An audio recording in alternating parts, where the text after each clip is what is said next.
All right, guys, welcome back to the channel. Welcome back to the stream. Welcome if you're new. Irfan, thank you so much, man. I feel bad because as soon as you posted that, I found the clip that I was looking for. I was searching for it for like 10 minutes and for some reason couldn't find it. But thank you. If I think I'll probably use that link instead. Actually, you said at 2:15, 2 hour and 15 minute mark. All right, thank you, Irfan. Let me Yeah, because somebody was asking me to uh to react to this yesterday, and I didn't know what they were talking about, but I came across it yesterday. I'm like, yeah, I'll check this out. Um, all right. Yeah, welcome back to the stream, guys. Appreciate you joining me today. We're back to our regular Press X podcast, hosted by MBG, muscle bound gamer, currently in the process of losing muscles, but not mental breakdown gamer. Maybe mental breakdown gamer will be the alter ego. You like the Wolverine shirt? Yeah. Did you guys see that on all of Sony's social media accounts, they have God of War Lao Fei on their banner and not Wolverine for every social media account banner. People are speculating that it's because they're going to be releasing this game way sooner than people think. But it's strange. You would think Wolverine would be there, you know? Muscle-less gamer. There you go. There you go. But yeah, it's been a crazy couple of weeks for gaming, but it doesn't stop. It's not stopping. We're in the middle of June, and we have more topics to talk about. Low volume. Hold on.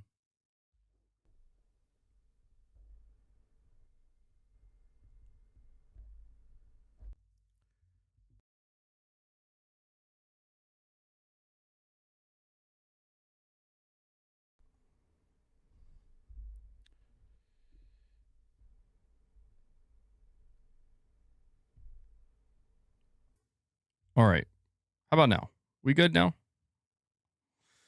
I made some adjustments. Hopefully it's better. But yeah, I saw that. Yeah, Daniel, you're saying, did you see that Double Fine tweeted out their official account with this emoji basically confirming they are concerned? Yeah, it's a little bit awkward to see that, man. Sony is sending out God of War Lao Fei coming soon emails to PlayStation 5 users. Interesting. Yeah, we know this game is coming sooner than we think. We've heard reports that apparently it's early 2027, and I'm like, okay.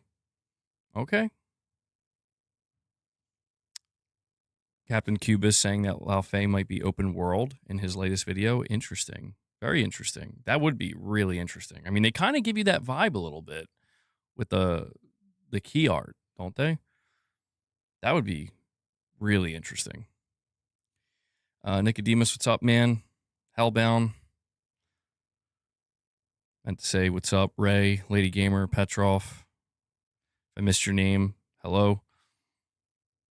Yeah, so we're going to be talking about some PlayStation Studios updates today. We have, I would say, a pretty important update regarding Housemarque, which is a little bit surprising. I thought we weren't really going to hear from them, but ever since the release of Saros, people are wondering like what's going on with the studio. Are they in some kind of trouble? It sounds like they're doing just fine. So we'll talk about Housemarque. We have an update on them. We also have a new report regarding Bungie layoffs, and boy, oh boy, is it not looking good. Looks like Bungie, I mean, at this point, it practically feels redundant, but Bungie seems like they are in for a very bad time very soon. Steelers comes in, says hello, or what's up, fellow ponies, followed by Rich Rod saying hello to the winning console nation. Absolutely. All PlayStation does is win, except for Bungie and Bluepoint and some live service. But outside of that, all they do is win. So we're going to talk about the Bungie report.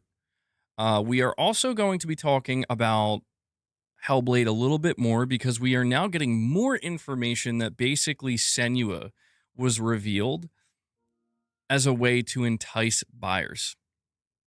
That's literally why they revealed Senua. People were asking, if you were going to shut down the studio, Microsoft, why would you take time to reveal this game at your showcase? Why even bother? Apparently, it's because they're trying to use it to convince somebody to buy in. And personally, I think Sony should bite. I think they should. I think Sony should pick up the phone and give Microsoft a call. Buttery Cheeks with a $5 super chat. Thank you, buddy. Says, MBG, I'm feeling extra buttery today, and I'm ready to throw down in the chat against Xbots and brain dead gaming takes. Keep up the great work, bro. Thank you. Thank you, Buttery Cheeks. I appreciate the energy. I'm very happy to hear that you're feeling extra buttery today. Extra buttery. Just, we'll see. Hopefully there's not going to be much throwing down with community members here. Hopefully that's not a thing that we have to worry about.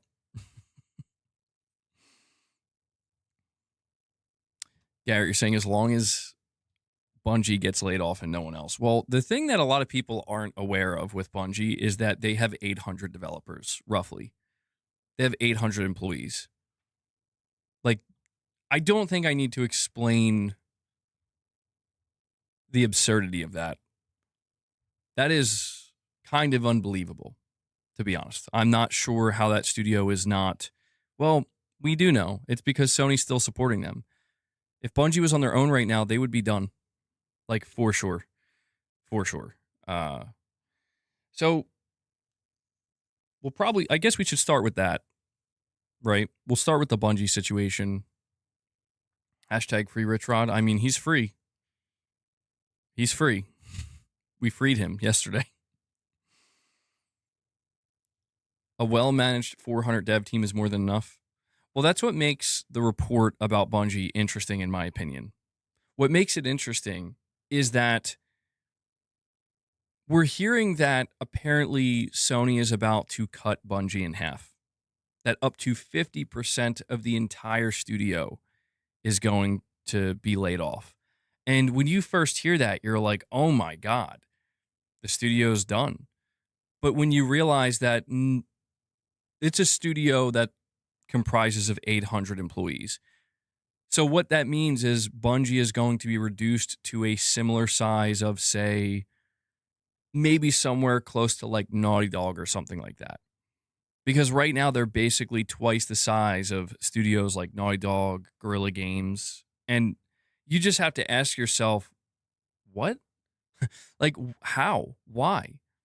And the truth is they're that size because they were managing Destiny 2, and we know how with these big live service games, the only way to keep up with them is you gotta scale up the dev teams, honestly, to absurd levels to just constantly pump out the content.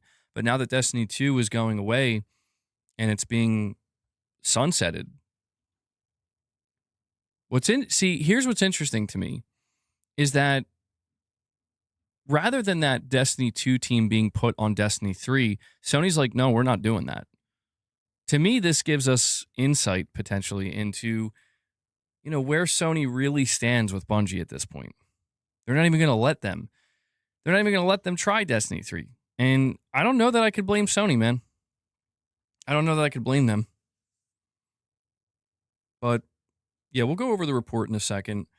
I want to take a moment to thank everybody for showing up today for this episode of Press X Podcast. Do me a favor, if you haven't already, please take a moment and hit that like button. All right, if you guys enjoy the streams, if you enjoy the content and you want to help it out and you want to help us with the algorithm, yesterday our stream was featured. I think that may have been the first time ever. And that's why I try to tell you guys, like, keep hitting the like button, keep, chatting and keep engaging. It helps tremendously.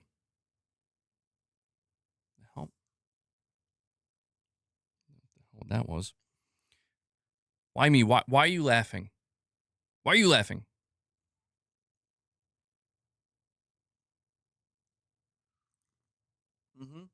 Mm-hmm. What this featured mean? I don't know. But it was the first time I saw it yesterday. Garrett's like, MBG is boss, so I'll hold my tongue for now. It's okay. It's okay, Garrett. Me and Rich, we talked. We talked. Everything's good. It should be anyway. Never change, MBG. I never will. Notice how my lighting makes me look less deranged today. Not intentional. Not intentional. Michael, what's going on, man? Mega iPod, what is going on? MBG, you mentioned my name in yesterday's stream. I just finished watching the stream. Yeah, I did because I emphasized the word tarnished. And I thought it would be funny to just, because that's what I think of. I hear I hear the word tarnished. I don't think of Elden Ring. I think of you, tarnished. And Mega iPod Music comes in and kicks off today by dropping the first member gift onto the community. Mega iPod. Thank you. Appreciate it. Good stuff, buddy. Thank you for that. Yeah, if you guys want to support the channel directly, there are a couple of ways in which you can do that. Most of you know what they are, but just in case you're new here, you can become a channel member, which supports me and what I do here directly. You can gift memberships like Mega iPod. If we hit 25, we'll feed the beast. You can drop a super chat or a direct donation. Those are all ways in which you can support the channel, the community, and everything I do here directly. We're totally fan-funded. Can't do it without you. Thank you to everybody who contributes. You're welcome, Tarnished. You're welcome. Sony should buy Ninja Theory since they're all about first-party narratives. They should acquire them, and with Sony's resources, they can do much more, and would love to see a Heavenly Sword remake. That would be interesting, a Heavenly Sword remake. It's almost like there was a studio that could have done that. I mean, I agree with that, Raven. I do agree with that, generally speaking. And we have the Steelers. He drops a $20 super chat. Steelers, thank you so much for that, man. You're saying people celebrate when people in my profession get fired, but then get so empathetic for studios being shuttered after producing nothing for 6 to 7 years, or a flop after the same time span. So much virtue signaling. Yeah, I mean, I do think it's a little bit over the top sometimes, Steelers. Like, I mean, it is crazy to think that so much of what we're seeing in the games industry could have been avoided if just really boneheaded decisions weren't made. But it's kind of the nature of the beast to an extent, where it's not something that's exclusive to the games industry. Across all industries, there's just always these just insanely bad bets that executives and companies make. And yeah, the end result of that is, okay, well, we made a really poor decision. It didn't work out even remotely in our favor. And the people at the top who make those decisions, they're not the ones who pay the price. It's the people who are trying to just do the thing, make the thing, keep the thing running and going. That's the way it's always been for some reason. And I don't think that's going to change anytime soon. But I do think that, yes, some people, even though we see it like that, they do kind of lose the.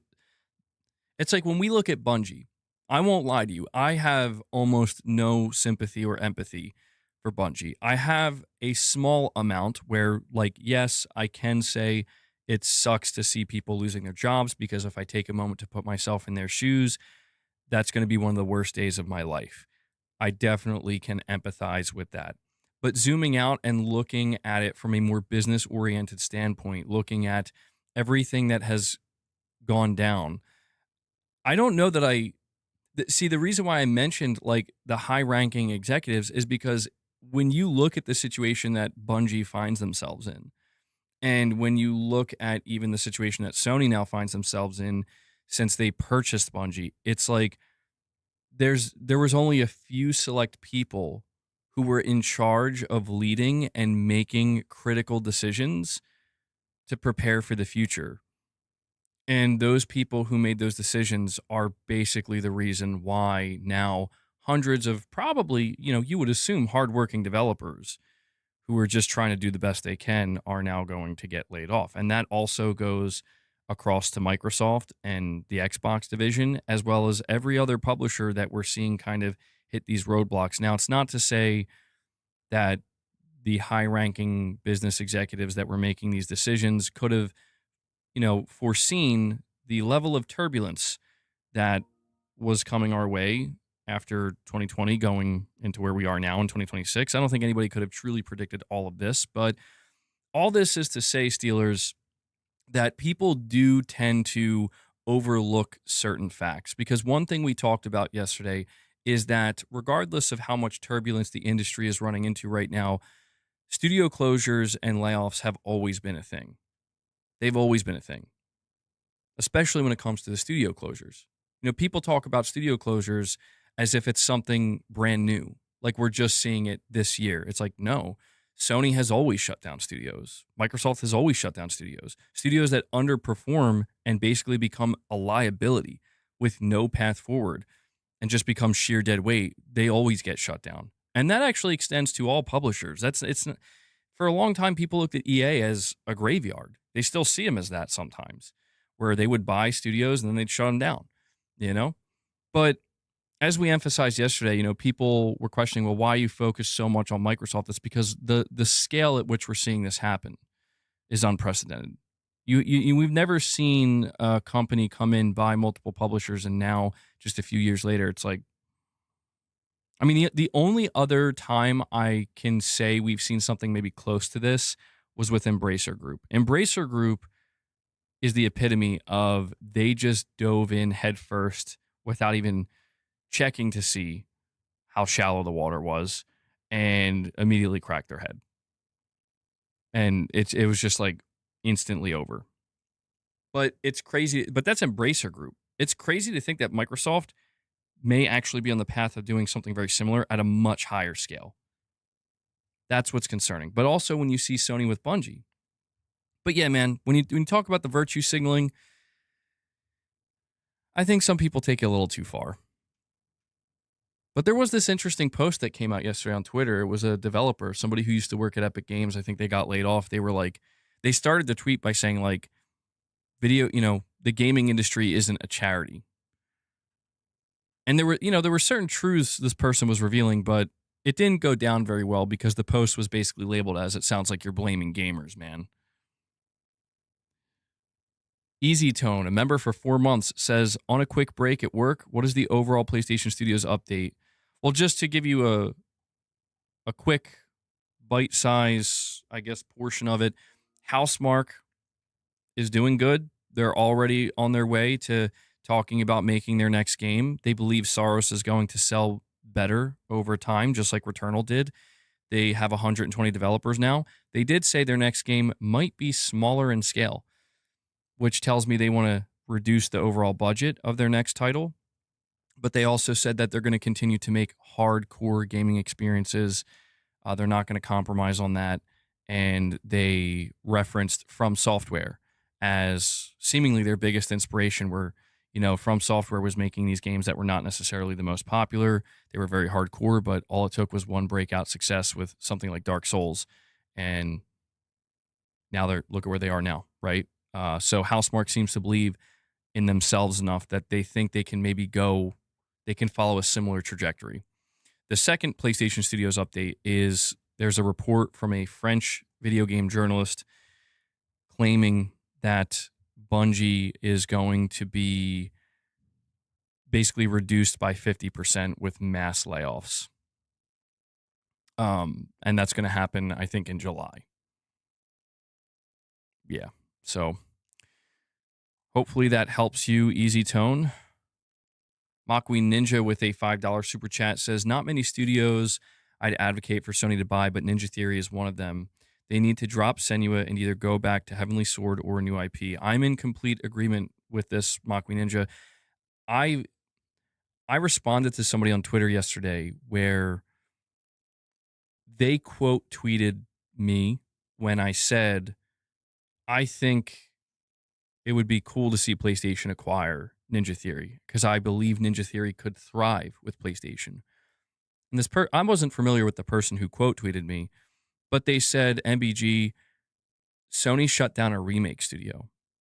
And it is true, they're referencing Bluepoint. And I responded by basically saying, yeah, that is true and depressing. It's true that Bluepoint didn't produce and Bluepoint was mismanaged. I also feel like it's unfortunate that they had to basically pay the greatest price of all, which is getting completely shut down for that. Um, However, I still stand by this feeling and this notion, Mockery Ninja, that I really do think Ninja Theory, because think about it.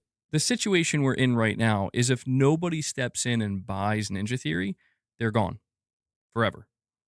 Hellblade's gone. Senua's gone. I would much rather see Sony, even if Sony messes it up. I don't want them to continue to mess up, but even if at the end of the day it's like they're going to shut down under Sony anyway, I'd rather see Ninja Theory just have another chance. It doesn't have to be Sony who purchases them. It could be anybody. But yeah, I do agree with the sentiment, Mockery Ninja, that Sony just seems like a good fit for that particular studio. There's another studio that comes to mind, though, and that's Remedy. Remedy's probably one of the only other independent studios that I would say I could see you guys working well with PlayStation. So we'll see what happens, man. And we also have Armani Coleman with a $5 chat. And he says, I can't wait for Wolverine. 89 more days for me. Also, Assassin's Creed Black Flag resynced. I'm glad you can replay Wolverine. I know it's not open, but it's okay. I think you're referencing the New Game Plus. I think it was confirmed. That Wolverine is shipping with New Game Plus day one, which is interesting because usually we have to wait for those updates. My understanding is that the reason why Insomniac is doing this for Wolverine is because as soon as this game drops, they're moving on. They're working on Venom, they're working on Spider-Man 3, and probably a Ratchet and Clank game. So they just want to wrap Wolverine up, get it done, get it out the door, make the sales. I'm getting a little bit, I want to go on a little bit of a side tangent here. Not a tangent, but like, I have something I want to say about Wolverine. I'll say it in just a minute because I want to read this super chat from Buttery Cheeks. He says, MBG, before the Marathon Season 2 update / free week, they were at 11,000 daily peaks. 2 weeks after the update, they're back down to 12K daily. Bungie is cooked. Did you say that correctly? You said they were, or you're basically, okay, so I think you did say that correctly. You're basically highlighting that nothing has changed. I agree. I was looking at those numbers too, and I have to be honest, Buttery Cheeks. I don't see a viable path forward for Bungie if Sony doesn't believe in Destiny 3 and doesn't give them that chance, which I don't think they're going to. Yeah, I kind of think Bungie's cooked as well. Either that or maybe Sony just concedes and Bungie concedes, and they both agree Marathon's cooked. We got to wrap this up quick. Let's get to work on Destiny 3. There's a possibility. Bluepoint played a heavy hand in their own demise. I agree. It's really depressing though, because I feel like Bluepoint probably had a fantastic pitch. Clearly, they had a good enough pitch. They had a good enough pitch that Herman was convinced, like, let's do this. Even though in reality, it's like, are you sure you want them to make a God of War live service? But Bluepoint clearly made it seem like they can do this. We got this. Like, come on, give us this chance. We can do this. And they clearly just didn't have it at all. So it's, in my opinion, the demise of Bluepoint is the perfect storm of you have a development team that is basically kind of delusional about what they're able to pull off. And you have maybe an overly excited Herman Hulst who's been empowered by Sony to push for live service games, and he loves the pitch and says, yes, I believe in you guys too. And it's just like, this is going to be a catastrophe. Bluepoint still stings, man. It really does, but it's water under the bridge now, unfortunately. I want to say one thing about Wolverine here, though, and Irfan, thank you for that video link. I actually have that video up as well, and I might react to that later if we have time. I want to say something about Wolverine here, and this is going to come off a little bit conspiratorial, and I'm not trying to be negative. I'm just being honest in, like, I just want to ask you guys, and I see we're getting a couple of direct donations as well. I'll read those direct donations in just 1 second. I just want to get this thought out. And I want to know, chat, do you agree with what I'm about to say or do you disagree with this? Because maybe I'm off the mark, but I look around at everything Sony is doing and saying and how they're marketing their upcoming games. And I feel as though Wolverine is kind of being treated slightly, not completely, but there's like certain things they're doing or not doing that start to make me feel like, do you guys not believe in Wolverine? Because here are the things I'm thinking about. They aren't doing a collector's edition, which is strange. If you go on every PlayStation social media account, they have God of War Low as their banner, not Wolverine, even though Wolverine's coming out in just a couple months. They haven't announced any DualSenses or plates or anything extra with this game. And now we're hearing that it's going to get New Game Plus the day it launches, which is not a bad thing, but seems to indicate, like I said, they just are like, we're done, we're getting the game out. I'm not saying I believe it completely, and I could be just totally in my own head here, but I just start to get this uneasy feeling like, I don't know, are you guys... Or you think maybe it's the opposite? You think it's because they're overly confident? Not overly confident, but completely confident? You think it's because it's like, we're so confident in this game, this game doesn't need the attention. God of War Low. I mean, yeah, that makes sense. I guess I could easily lean in that direction too. I get nervous, man. I get nervous because I saw how crazy Sony got with Spider-Man 2. And I feel like I'm not seeing that same energy for Wolverine. And I'm like, why? I mean, I guess you could argue that Wolverine probably isn't going to do as well as something like Spider-Man 2, but I guess I just hope Wolverine isn't like a one and done thing from Insomniac, you know? I would love to get multiple Wolverine games from them because I just think it looks great, man. I think it looks great. But yeah, there's no denying that God of War Lao Fei needs a bigger push, even with the God of War name. Yeah, people were telling me about that Greg Miller rant. I might have to check that out too. We have Tired Travels 93 with a $2 direct donation. Thank you. He says, MBG, will you be getting the new officially licensed SanDisk PlayStation 5 SSD? It's $3,000 for the 8 terabyte version. The gaming industry is cooked. I saw that, and man, the only thing I could think is anybody who bought a SSD to put into their PS5 when it first came out or within the first year or two probably feels incredible right now. They feel like their PS5 is worth so much more now because of that. I mean, the gaming industry to an extent is kind of cooked. Certain aspects of it are frying right now, or burning for sure. But I saw that. I'm like, $3,000. You could literally just buy a PC, bro. Like a good PC. That would probably, well, to be fair, I haven't looked at the price of PC, the pre-built gaming PCs these days. But for $3,000, that's crazy. 8 terabytes, I know that's a lot of storage, but what are we doing here? Like, what are we actually doing here? The question is somebody actually going to buy that? That's the question. Is somebody going to buy it? Maybe if you're rich, money just isn't a thing. Rich Rod with a $2 direct donation. Thank you, man. He says, I don't know how I feel about Ninja Theory. We can save them, but they should be punished. As if your studio getting closed down isn't punishment enough. They should be punished for selling themselves to Xbox in the first place. Fruit cowards. Nice. Rich, you just have such a lovely way with words, don't you?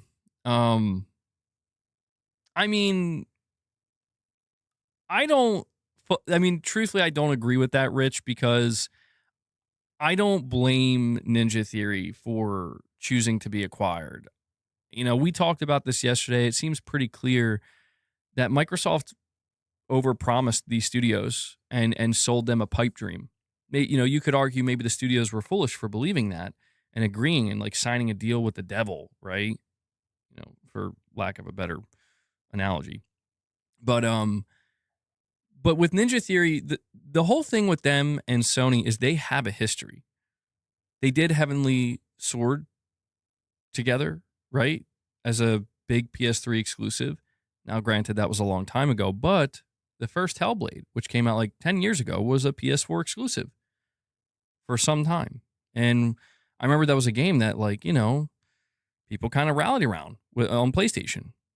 And I always felt, not to sound like a broken record, but I always felt like Ninja Theory specifically was the one studio that got away.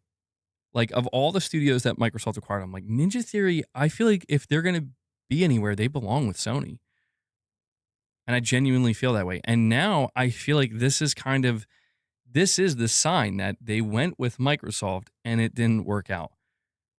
There's an opportunity here for what should have worked out originally to happen now. But I'm not sure. I'm not sure I mean, my thoughts on that before I move on is my gut tells me that Sony is terrified, that Sony was not willing to spend a dime on anybody right now. That they're like too scared. And it is true that if Microsoft is selling Ninja Theory, they're selling them because they're not making money. However, this is where I think maybe it was a smart move that they let Ninja Theory reveal their new game, because if I'm Sony, I'm like, okay, you guys didn't really do great with Hellblade 2, but Senua looks much more promising. Senua looks good, in my opinion. And I don't know. If I was Sony, I'd be a little bit bullish here. I'd be like, okay, let's bring you on. We're buying you while you're kind of in a tough place financially, but I just believe like you could build them up. Like Ninja Theory, in my opinion, would be worth investing in. That's my opinion. Maybe that's a mistake. Maybe if I was Sony and I made that decision, I'd pay dearly for it. But I'm like, bro, if you're willing to drop a cool $3.6 billion on Bungie and suffer through all this with nothing in return, come on, give Ninja Theory a chance. That's just my opinion. That's what I would do. It wasn't real gameplay. Stop. Come on. It was real gameplay. It was a fake trailer. It's like, yeah, maybe that's why they don't get sold. It's like, oh yeah, Ninja Theory. So what do you, it's like, yeah, no, that was also just a cutscene. No, that was like, there's no game. There is no game. Then I'd be like, okay, maybe you got to walk away. Top Shelf Gaming with a $2 super chat says it's not talked about a lot. I think that's bad. Oh, you're talking about Wolverine? Yeah, I mean, we're going to find out. We're going to find out, because it could be one of those things where many people are just like, yep, I'm ready. I'm buying it. And it's like the results are just going to be there. It's like, yeah, this game is a top seller of the year. That's my hope. I really want Wolverine to do well. I do. I'm very excited for it. Cheese and Chainsaws with a £2 super chat says, maybe... Oh, you're saying maybe the percentage and money isn't great for the Wolverine license.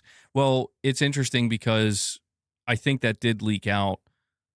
Like, I think it came out that Wolverine needs to sell a minimum, like the absolute minimum to make the license viable for both Sony and Marvel is 6 million units at full price. I'm assuming that's at full price, $70.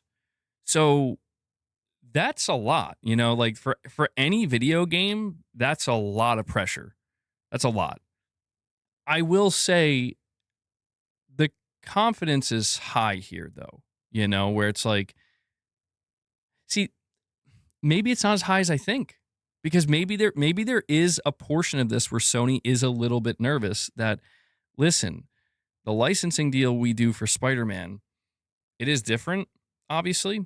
All of them are different, but that is going to be profitable no matter what. It's Spider-Man. Like, we would have to go out of our way to screw that up. Maybe with Wolverine, there really is this just kind of like, there isn't as much assurance. You mean for them to make controllers and stuff? Maybe to okay. So you're saying maybe that would make sense. Like the licensing split for Sony is just not in their favor for something like well, doesn't Sony, maybe it was so different for Spider-Man because doesn't Sony have some kind of ownership over the Spider-Man license, or is that just a film license? It's not the character, right? It's the film license. I'm always confused about that. That could be it though. That would actually make the most sense. That would explain why they're like, we're not doing any of this, because it just isn't like it. We did it for Ghost of Yote because we don't have to license anything. It all just goes to us. With Wolverine, yeah, maybe the licensing deal just doesn't work out in their favor. Do they have merch? If that's true, that maybe is our answer. You're saying they have the merch licensing for Spider-Man. Sony, that is. Okay, if that's true, then I legitimately think that's our answer right there. Is like, yeah, we could do that. We could do 18 inches of Venom because we have the license. Like, we have it. We get all of it or most of it, the majority. I could see how maybe with Wolverine, they don't have a hand in that at all. They don't have any ownership. It's like, maybe it's just not worth it. We'll see, though. I still think they might do a DualSense. A DualSense at the very least. We have Makwi Ninja with a $5 chat. He says, think the Iran situation made extra physical content more expensive and they want to maximize profits instead of add-ons that likely need licensing money. Yeah, that too. I guess that's ended now, but it's probably going to take time for things to go back to what they were. So weird, dude.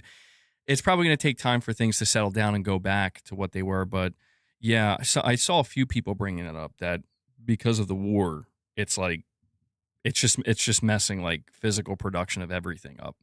I don't know, man. This whole year's been a cluster, dude. I'm going to be honest. I guess, you know what? At the end of the day, I'm just thankful. I'm just thankful that we're getting this Wolverine game. Looks great. I'm not going to complain, I'm not going to complain.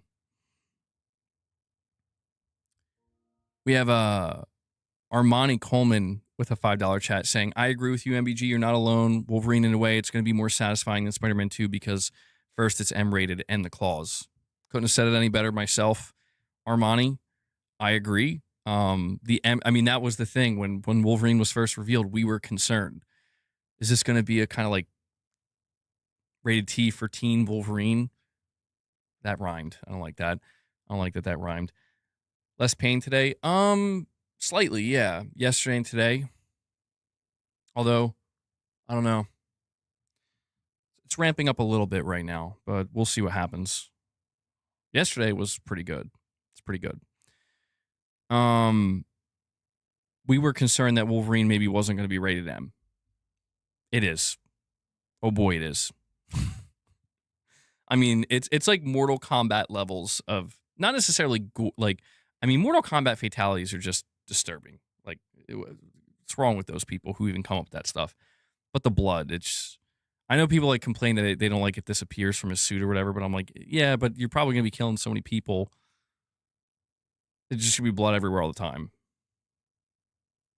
Thank you, Armani. We have Vlund with a $5 chat saying Sony would need to spend roughly $3.5 to $4 billion to make an acquisition of an equivalent relative scale to the ABK deal. By ratio, Sony spent the same as Microsoft. By ratio. I mean, I guess that is true. I guess that is true when you figure, you look at Sony's total value versus Microsoft's total value in, just across the board.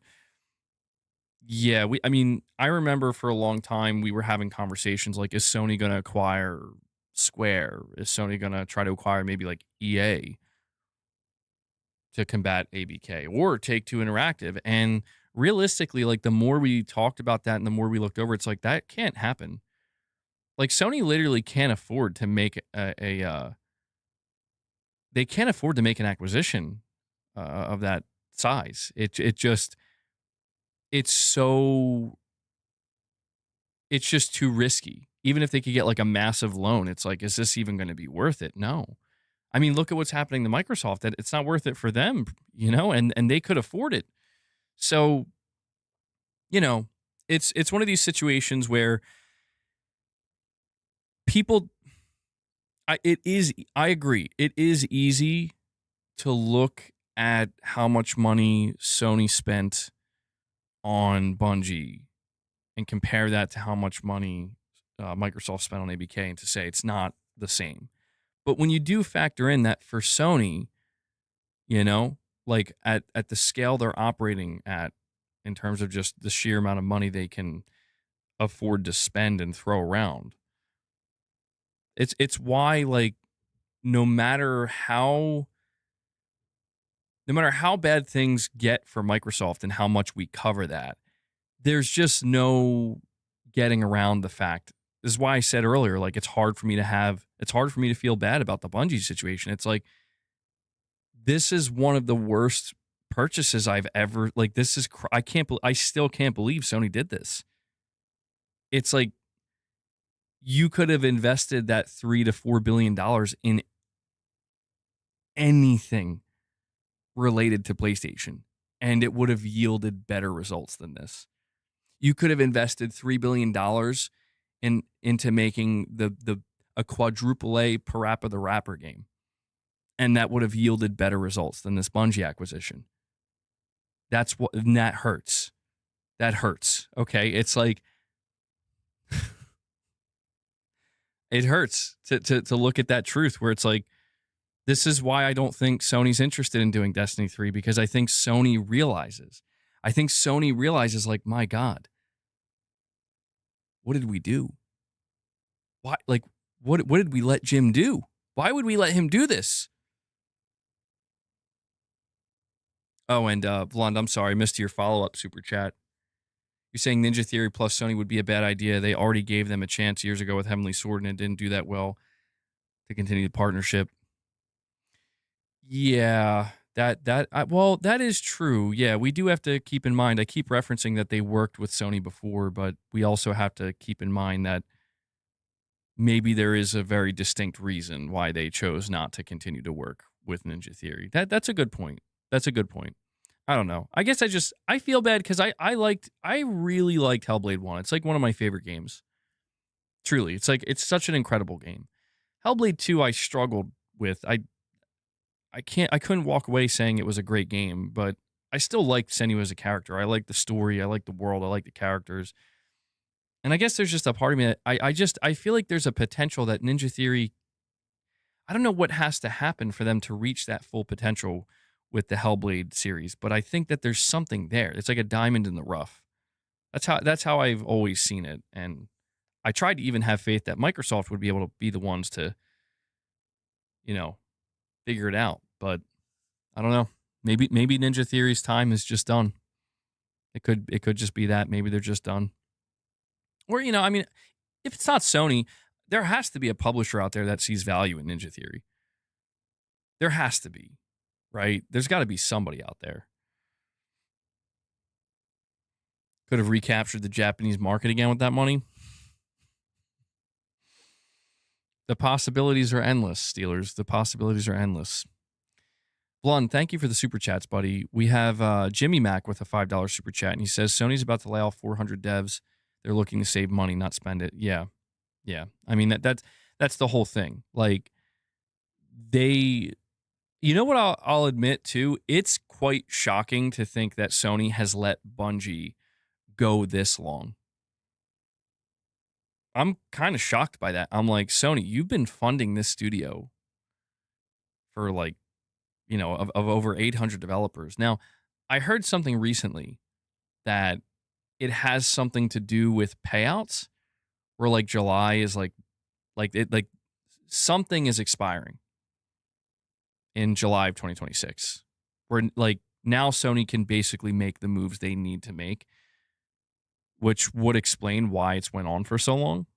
But you're absolutely right. Sony's in a position, they're not looking to spend any more money. So as much as I advocate for maybe Sony giving Ninja Theory a chance, I mean, I'm not foolish enough to truly believe they're going to do that. It'd be cool, but I think it's just fantasy. Kane Z7 with a $2 chat says, also, saving on marketing is a good thing. Yet, I will say, too, in reference to Wolverine, we did hear that apparently Insomniac went over budget with Spider-Man 2. And I think Sony, like, let them do that because, again, it's Spider-Man.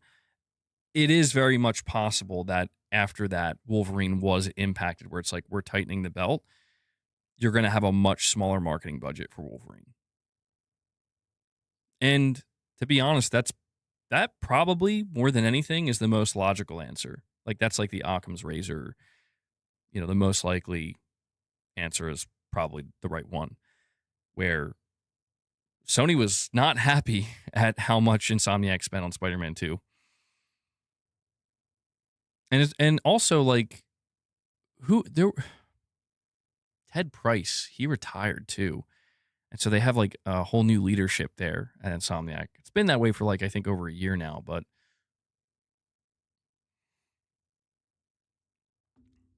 we have Pushing Polygons. He comes in. He drops another member gift on you guys. Pushing Polygons. Thank you.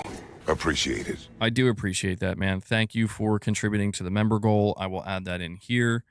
Yeah, if you guys want to get a member train going, by all means, feel free to do that.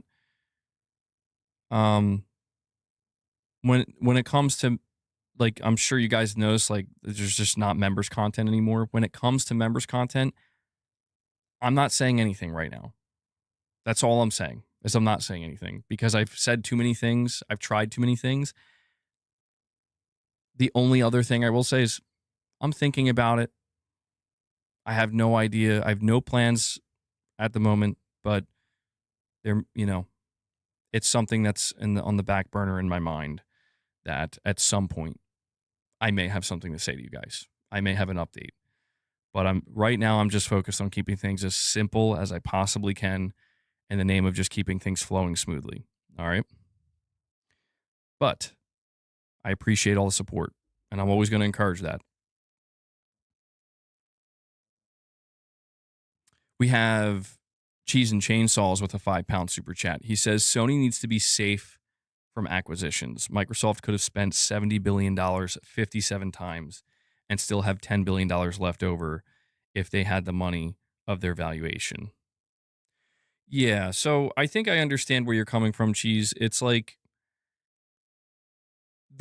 we've talked about this before. It seems like the worst thing Sony did back when it was announced they're acquiring Bungie is they panicked.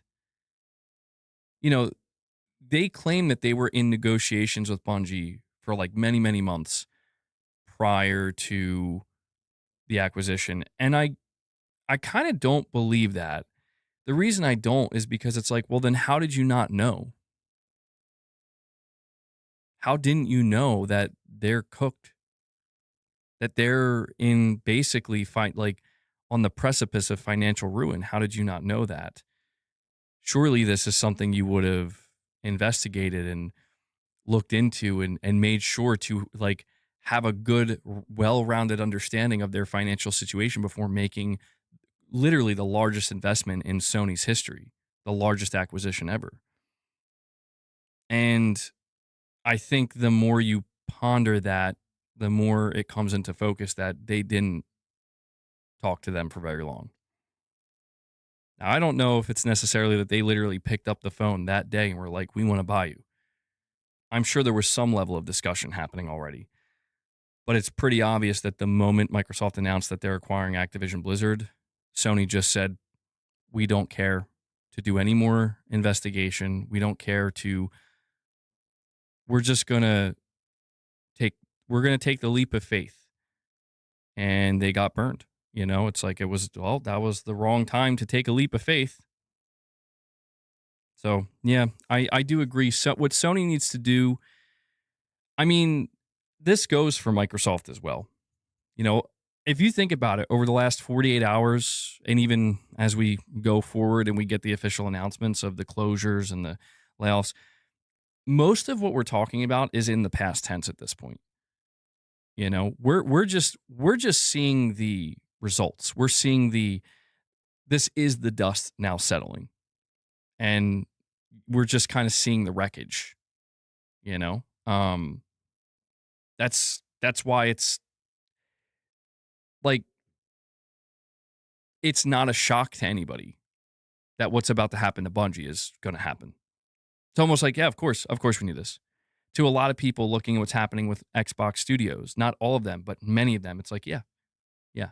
Like there was no way this Game Pass Gambit was going to work. There was no way.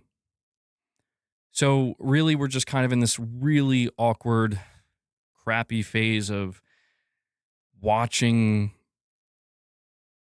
We're not watching the wreck happen. The wreck already happened. We're just now getting the post. Like this is like the post mortem basically, and it's just unfortunate how long, how long the list is going to be of like here are all the consequences that were rendered. You know, and so really the only hope is for both Sony and Microsoft going forward. You got to just make better decisions, like smarter decisions that are not so rooted in these like crazy gambles, you know? Like I'm not saying that means don't take any risks, but when you are going to take risks, you have to really look at take a moment to evaluate the playing field and think what's our strength and what's our weakness? And at a time of such high volatility, maybe place your bets on your strengths, not your weaknesses.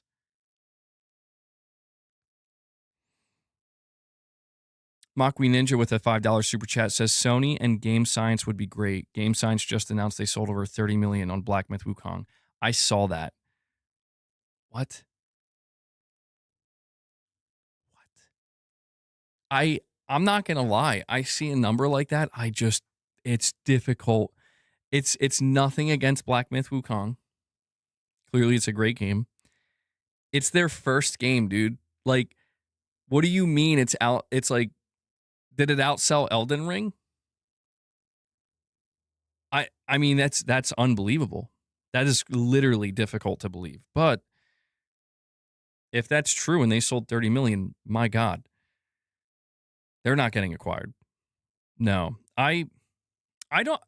When I look at Game Science, I think that is a studio that Sony should partner with. Like they shouldn't try to acquire them. And that's the thing. I'm starting to think that the most logical thing for Sony to do going into the PlayStation 6 generation, if Microsoft is actually serious about trying to, that's true. China exists. Yeah, that is true. And that's probably the reason why they're at 30 million. That's very true. But I think the smartest thing for Sony to do going forward is partner. Sony's done that for generations. What they did with this generation is unusual. Sony never really has went on spending sprees and acquisition sprees.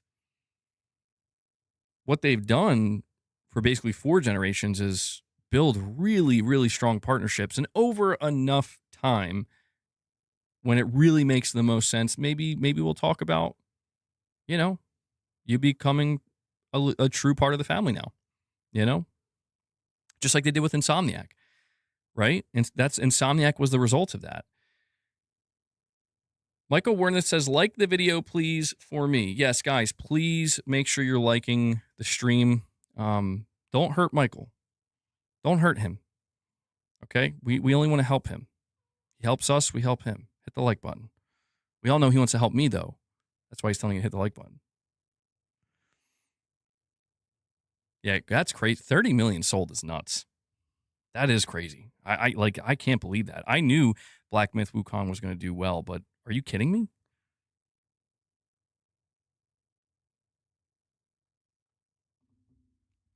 We have Armani Coleman with another $5 super chat. Thank you, Armani. He says Assassin's Creed Black Flag Resynced is probably going to do good because it's a remake of the original Black Flag.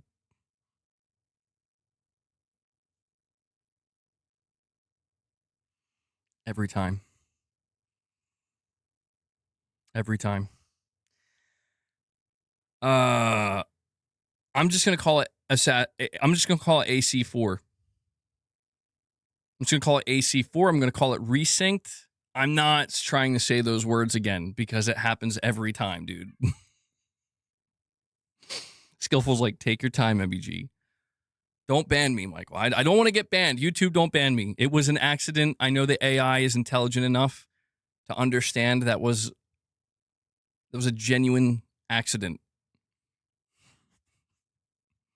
Okay. All right. Resynced. AC resynced. AC4. You're saying it's probably going to do well because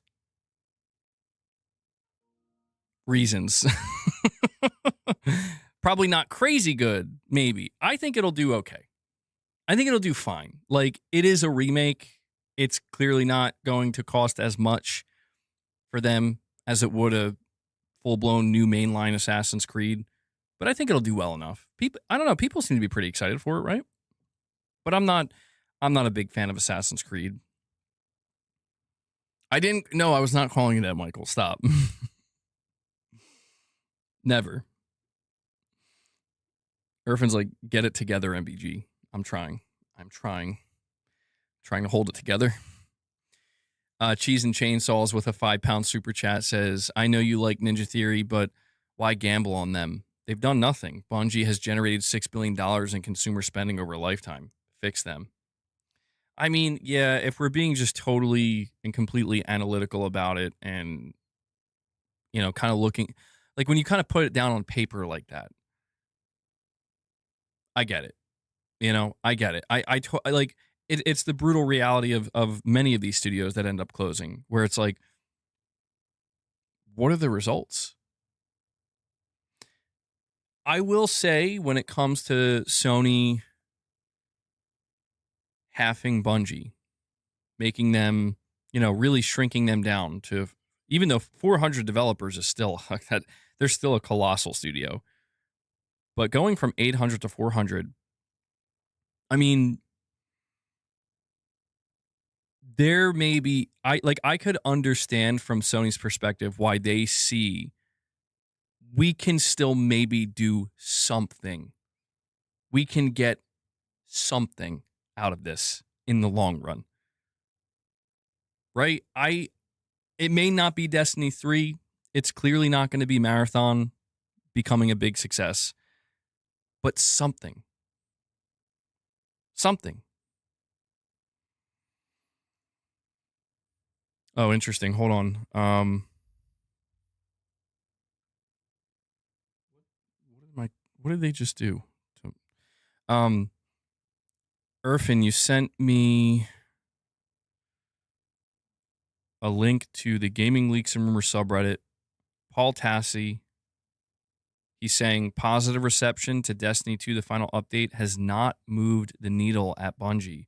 In a recent video discussing Bungie's woes, upcoming layoffs, the failure of Marathon, etc., Paul Tassi noted a conversation he had with one of his sources at Bungie. Quote, even in the wake of this well-performing update, I asked my sources, like, is there anything that this has done to kind of move the needle, to change things based on how well this has been received? How many people are playing? Destiny's been third in Steam revenue for pretty much a week. Is there anything that has changed? And the one-word answer I got back is no. Paul Tassi also noted that Destiny 2's final hotfix is on the way to address bugs and issues introduced in the final update. After that, the team keeping the game on life support will also be disbanded or let go, so that not even bugs will continue to be addressed unless there's something critical or game-breaking. Tassi also speculates that while Destiny 3 would be an expensive multi-year undertaking, it seems unreasonable to suggest that nothing could be done on any Destiny front. Warframe continues to be a hit with no signs of slowing down and has found a way to retain its player base. Additionally, the Division 2 just got a major content update at the same time that Division 3 is in production, and that's out of Ubisoft, which themselves are terrible project managers and, like Bungie, are in very different circumstances. It's worth noting again that nothing has been greenlit yet, so even if they were to start on Destiny 3 today, it would still need to go through pre-production and concept, which would not require anywhere near the number of staff that is rumored to be getting the axe, around 400 employees, roughly 50% of the studio. Still, nothing Destiny related is in production, nor does that seem to be changing in the near future. Many had hoped that the positive reception and great performance of Destiny 2's final update would send a message to Bungie leadership, but unfortunately it has not made an impact. Interesting. I mean, guys, at what point, like, we have to ask this question. Like, we really have to ask this question. At what point does it start to feel like Bungie has given up? Because I just read that from Paul Tassi, and everything he just said, it very much makes it seem like most of Bungie's future is kind of in their own hands. Like, Sony's not going to dictate to them, you're doing this because we said so. They're still going to let them pitch something and go in a direction that they feel like they want to go in. But man, it just feels like they've given up. It feels like, obviously, I'm on the outside saying that, but it's like,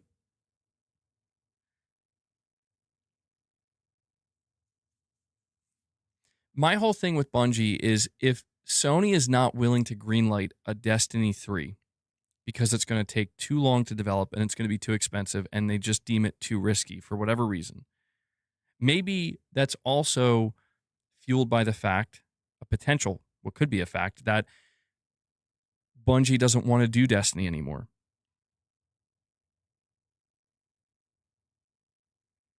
I mean, are you going to pitch a new live service game? How are you going to manage a new live service game if you just cut if your team was just cut in half? I don't know. I've suggested before that maybe Bungie needs to do something single player. Maybe now that they're getting cut in half, maybe that's what they should do. Maybe that's kind of the direction it's pointing in. Hell, it could even be something single player related to Destiny. Although I don't think Destiny players would be okay with that. I think they would reject that because it's antithetical to what Bungie built up, for all these years. We have Armani Coleman with another $5 chat. And he says, yes, Assassin's Creed is all right. My highly anticipated game right now is Wolverine. AC4 resynced.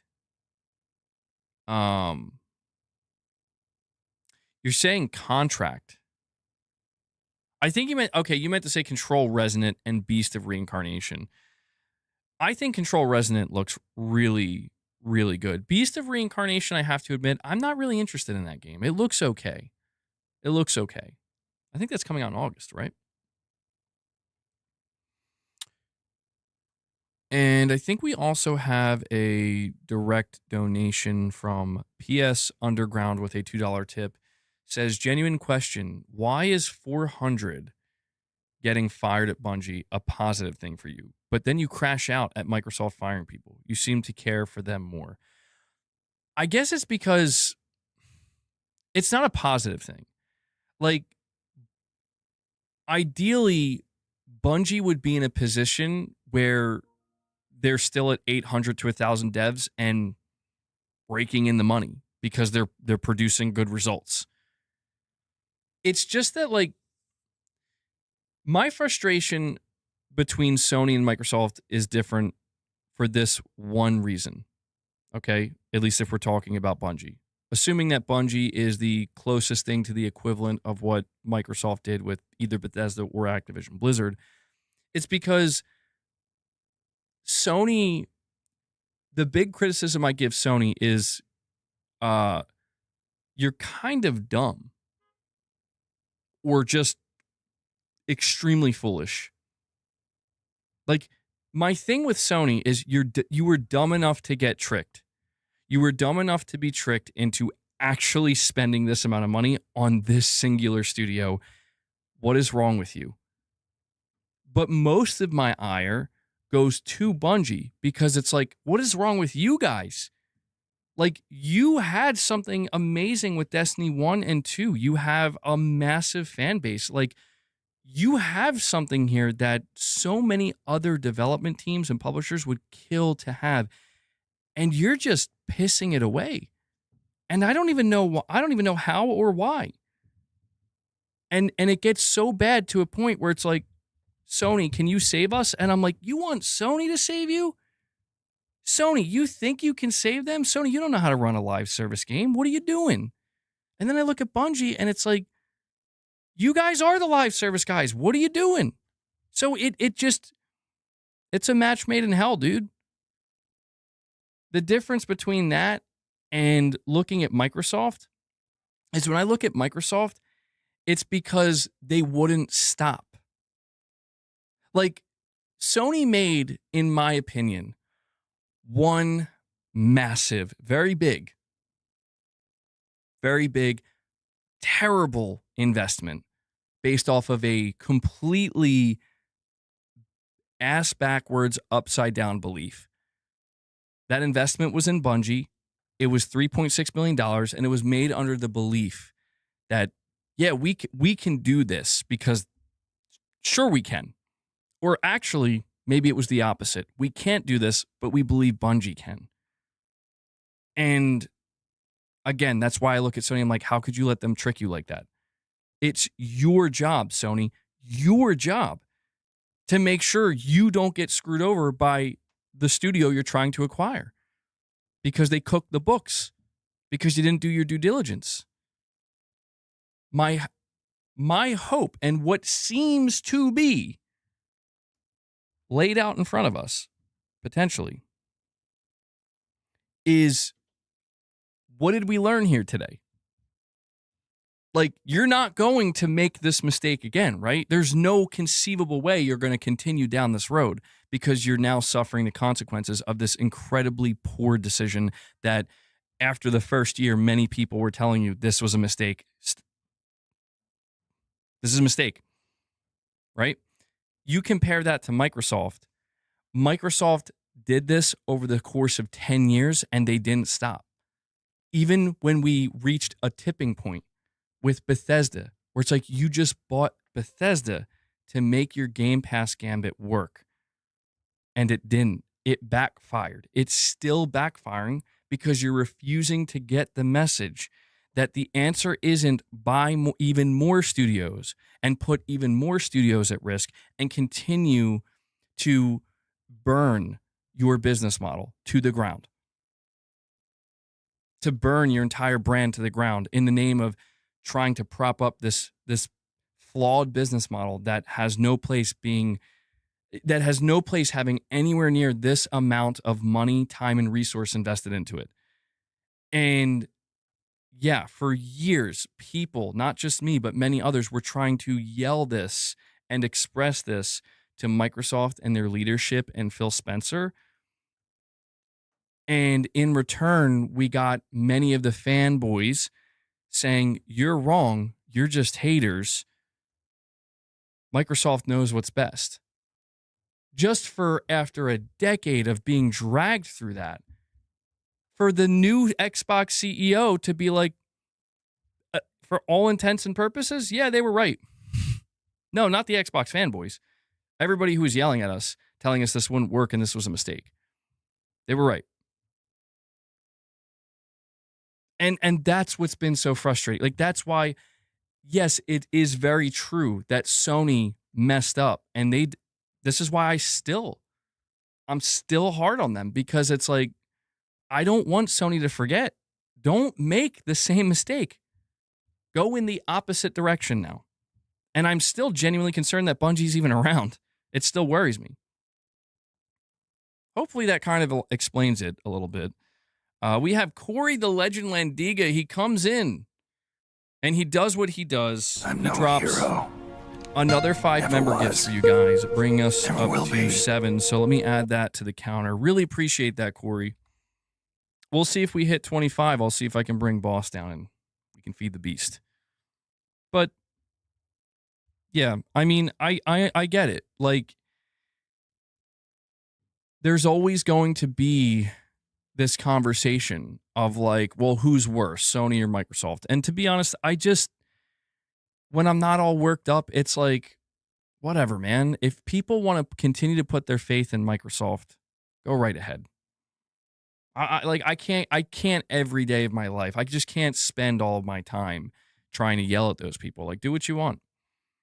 But I just feel like to try to put what Microsoft has done over the last decade, to put it here and take what Sony has done with some of the studios they've acquired and Bungie and say it's the same thing. It's like, it's really not. It's really not, especially when you start to hear that apparently Bungie was going to die anyway. I'm not going to be the person to say, well, Sony saved Bungie, so we should give them credit. No, Sony was only acting in their own self-interest. Sony saw dollar signs. And they also were shitting their pants because they saw a loss of dollar signs when Microsoft announced they're acquiring Call of Duty. So it's not like Sony was trying to play hero and save the day. They were acting on their own self-interests, as was Microsoft. And we understand that. But I just feel like Microsoft took the nuclear approach. Microsoft went nuclear, bro. And the fallout from that is going to be felt so much more because they went nuclear than anything Sony has done. You know, we talk about the studios that Sony has closed, and yeah, Sony has a graveyard of their own. But this is where I continue to try to tell people, like, the reason why so many people right now, not just people, but insiders, respected insiders, if not respected, reliable insiders, people who are going to be listened to or paid attention to, they're all saying the same thing. They're like, this is going to be bad. This isn't going to be your average round of layoffs, your average round of studio closures. It's going to, I think it was Nate the Hate. He said it's going to be a bloodbath. And that's where I feel like, yeah, this is where the fallout really occurs. You know, this is where we finally, the chickens come home to roost, man. So this isn't a matter of, oh yeah, well, if you think what Sony did was bad, it's actually not, because look at what these guys did. It's like, no, what they both did was bad. But it is kind of true that, like, we're comparing like a potential. I don't want to make that type of comparison because that's a bit hyperbolic. But it's like, I'm not going to say it's apples to oranges. I'm just going to say that they are different for different reasons. And anybody who's paying attention to what's going on right now would be wise, in my opinion, to acknowledge those differences, because this is the important part. As we move forward, and we are continuing to give our feedback to both of these companies, we need to not send the wrong message. That, if you want to know why I've crashed out so much because I've had to sit back and watch so many people giving the wrong message. That's why it's so disturbing today to see like Asha Sharma speaking directly to the fanboys, to people who have done nothing but deliver the wrong message.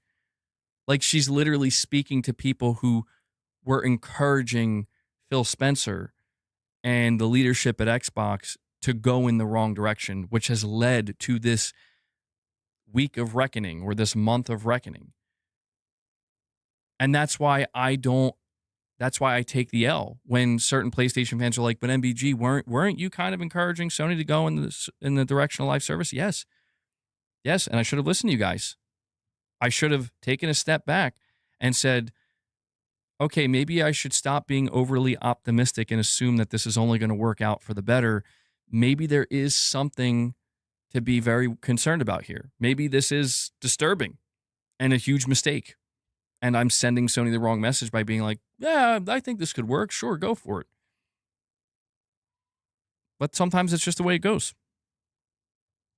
That's why I just feel like it's, at the end of the day, man, we're seeing things. It's interesting because going into the PlayStation 6 and going into Project Helix, I think what we're witnessing right now, we are kind of witnessing a bit of a reset. I mean, I know that's how Microsoft references it. Microsoft references it as a literal reset. We're resetting Xbox. But even for Sony, it's like they're starting to go back, to where it's like, so what were we doing before all of this live service stuff and PC and all that? What were we doing? Oh, this is what we're doing. Okay, let's go back to that now. Let's focus on efficiency. I don't know, man. Let him be shuttered. Well, I saw somebody left a comment on my video today, and I'm not gonna lie, I couldn't help but chuckle a little bit when I saw it, and they were like, all of the studios that bought into DEI are now on life support. I'm like,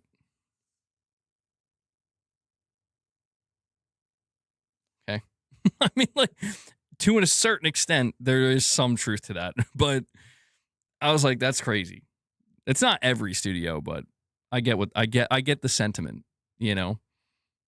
And yeah, I mean, dude, I'll be honest, man, when we look at the last 6 to 7 years, there is almost like, I want to talk about something at a high level with you guys, if you're okay with it. Which I think it will be. Oh, and by the way, I missed a super chat from Top Shelf Gaming. He says, dang, bro, 400 people losing jobs? Bro, that's insane. It's going to be a lot more than 400 when it's all said and done. I mean, if we're talking about what's about to occur between Sony, Microsoft, other publishers that we're starting to hear also part of this, it's all happening at the same time. It's bad, bad, bad. It's bad. Like, I want to talk about that for a moment. What? Because I've seen people asking the question, like, what is happening? Why is this happening? I think I know why. I think I have the answer. I know that sounds crazy. I'm not going to tell you it. I'm going to sell it. Okay? I think I have the answer. I want to sell the answer.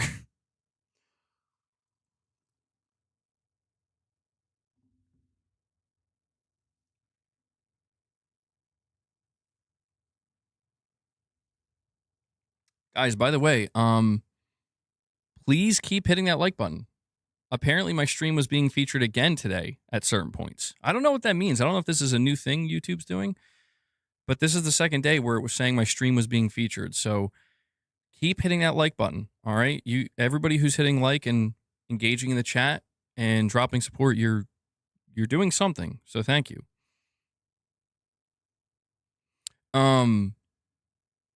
We have Rat No Deep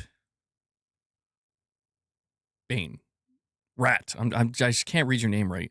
Saying Jim Ryan screwed us big time. God of War, Spider-Man, Horizon, Last of Us multiplayer instead of sticking to your strengths. I miss when Sony used to crush E3. Yeah, and I'll admit, I thought at first that sounded like a good idea.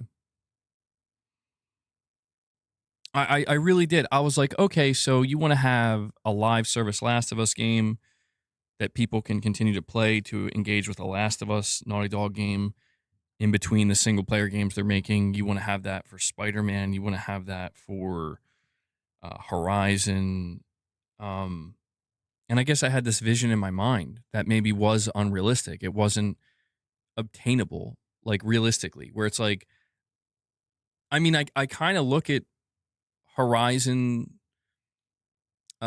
Steel Frontier. I look at that and I'm like, that's kind of what I expected. Like, yeah, so there's your online Horizon game that's similar to Monster Hunter. You play that, Sony keeps you engaged while Guerrilla still develops in the background Horizon 3. So they're keeping you satiated and engaged in between the single player games. The equation, it feels like it should have made sense, but it just didn't, because then Guerrilla's like, well, actually, we want to make like a Fortnite / Genshin Impact, very different looking type of Horizon multiplayer game that I'm not sure anybody really asked for. MacTube, you're saying, MEG, can you explain exactly what DEI in games is that people complain about? Do they just think only white male straight protagonists are the only people in the world, or do they just not want preaching? Well, this is where it gets tough, MacTube. Like, it's a little bit of both. Are there awful people who just are basically racist and misogynistic and homophobic? Yes. Yes, there are. Are there people who are not those things, but just, yeah, they don't want to necessarily be preached to, or they don't want to partake in any type of entertainment that's just really trying to beat them over the head with something that just kind of makes them roll their eyes? And it's like, okay, yeah, we get it. Yes. Those two things exist at the same time. The difficult part is separating those. So when somebody just throws out the term DEI, we want DEI out of games. I'll be honest, that means different things to different people.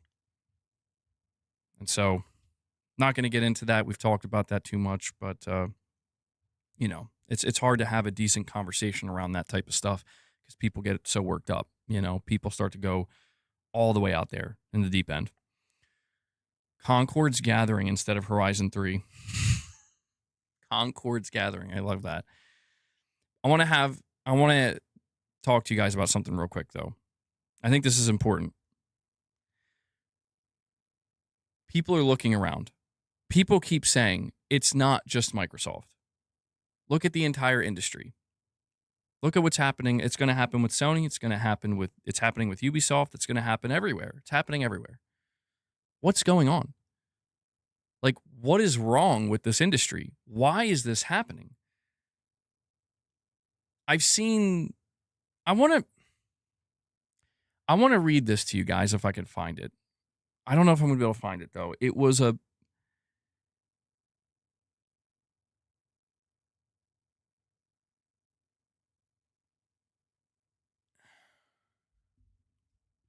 Hold on. What is this?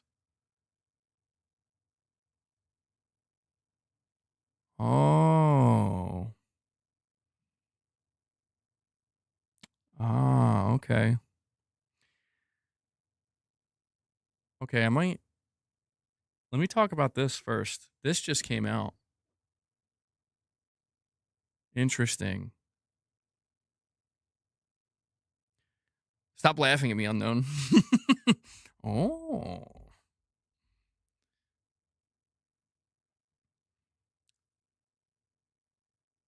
So check this out. I just went on Twitter and I'm assuming this is true. I'm going to have to look deeper into this, but this is the first thing that popped up for me. I'm going to check to see if it's on.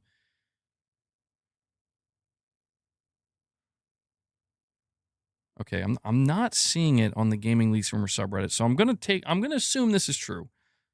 All right, I can't vet it at the moment, and I'm not seeing anywhere else where it's been vetted. But it says here, Jason Schreier says no Xbox studio has received a closure order. Jason said that all of these journalists posting that these teams are being shut down are wrong, and it's just serving to create stress among Xbox employees. Asha Sharma is simply reevaluating all the studios and trying to see a path forward for new directions. A new direction that is focused on creating impactful games, but no studio has received a closure order yet. Guys, check this out.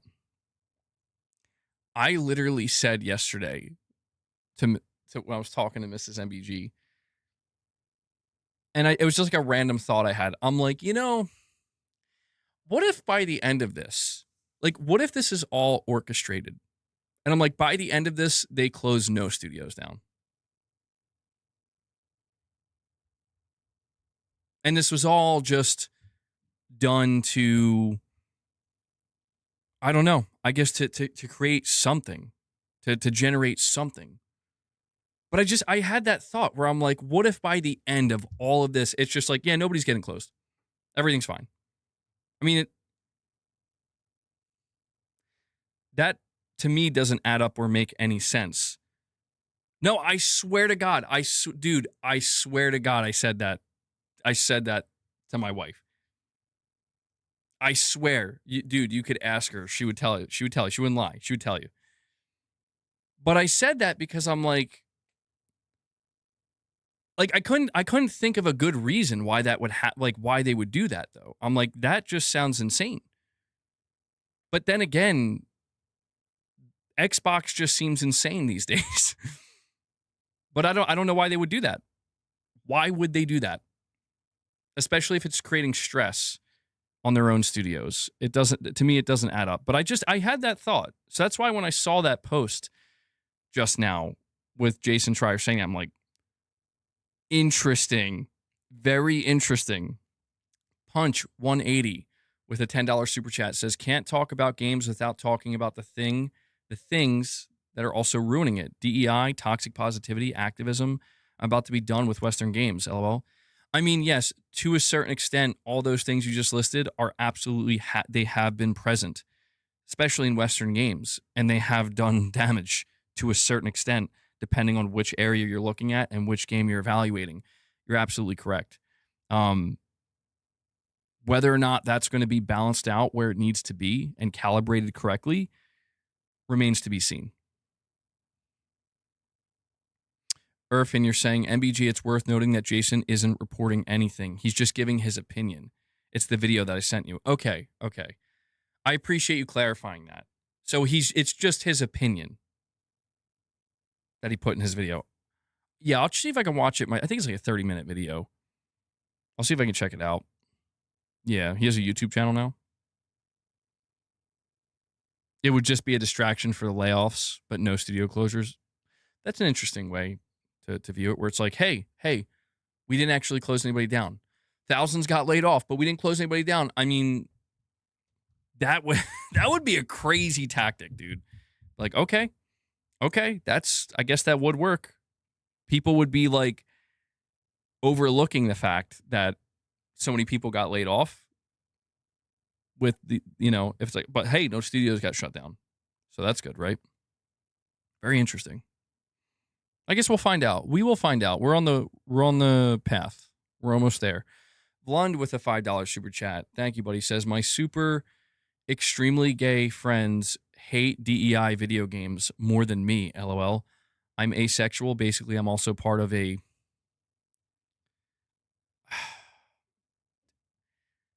two SLGBTQIA+, and I don't even want DEI. I'm sorry. I struggle to read that because I'm like, I didn't know if there was a way I was supposed to say that, but there you go. That's interesting you say that, Blond. You do have to. Why me? Stop laughing at me. Stop laughing at me. Is this entertaining to you? I'm not reading it again. I mean, I'm assuming what Vlund is saying is true. I don't see why Vlund would lie. But you do have to question that, right? Like, I mean, I won't deny it. I've come across some of that too, where it's like, even some of the people in these communities, they look at some of the stuff and they're like, what are you doing? And that's why I've always tried to say that the people who have appointed themselves of like, I'm here to do something good and to spread a message on behalf of a specific community. It's like, be very careful, because it's very narcissistic of you to assume that you're the right person to do that. It's very egotistical of you to assume that position to begin with, And I always question, like, how do we know the people you're speaking on behalf of aren't actually annoyed with you? How do we know that? We don't know that. It's a question worth asking, That's why I always try to bring it back down to this one thing. And that is, when it comes to people, specifically developers, Western developers, perhaps, who are thinking in this way, the most important thing to keep in mind, it's not what you say, it's how you say it. Everybody has a message they want to deliver. Just really focus on how you're delivering that message, because that's the difference maker. Wear the rainbow outfit and Lego Batman. Okay. I didn't test that out. I'm not going to test that out.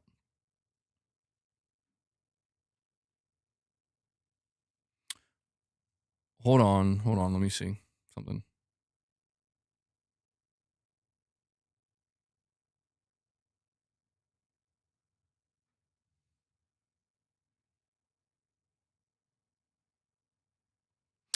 Ryther, I'm trying to understand what you're saying with your last chat. Is there a problem of any kind?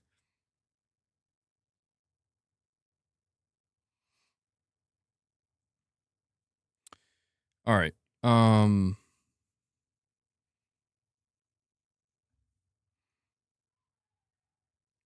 All right.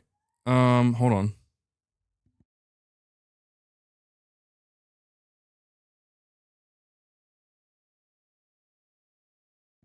Guys, hold on. I'll be right back.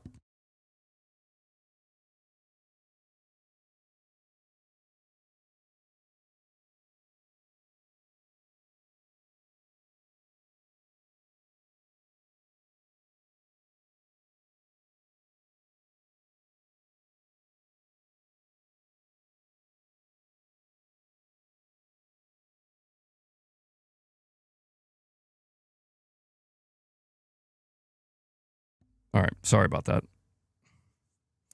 All right. Let me get back on track here.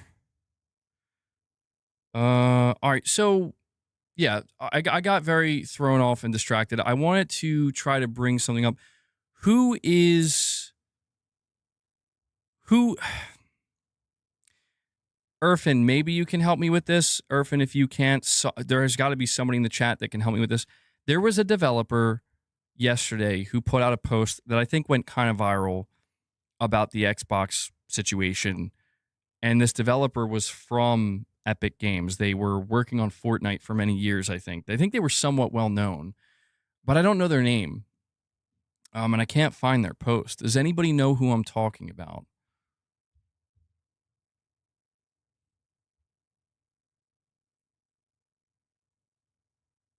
Oh, hold on. You're saying Prince G? No, that's not his name. That's not the person we're talking about. Prince, come on.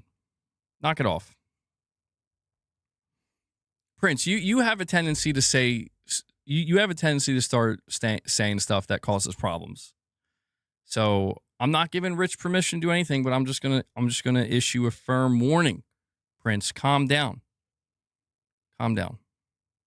All right. Blonde with a $5 chat says, Sandy Peterson, we don't need to save any game company. If they die, they die. They will be replaced with new, likely superior game companies. Is that the person? Sandy Peterson? I'll check.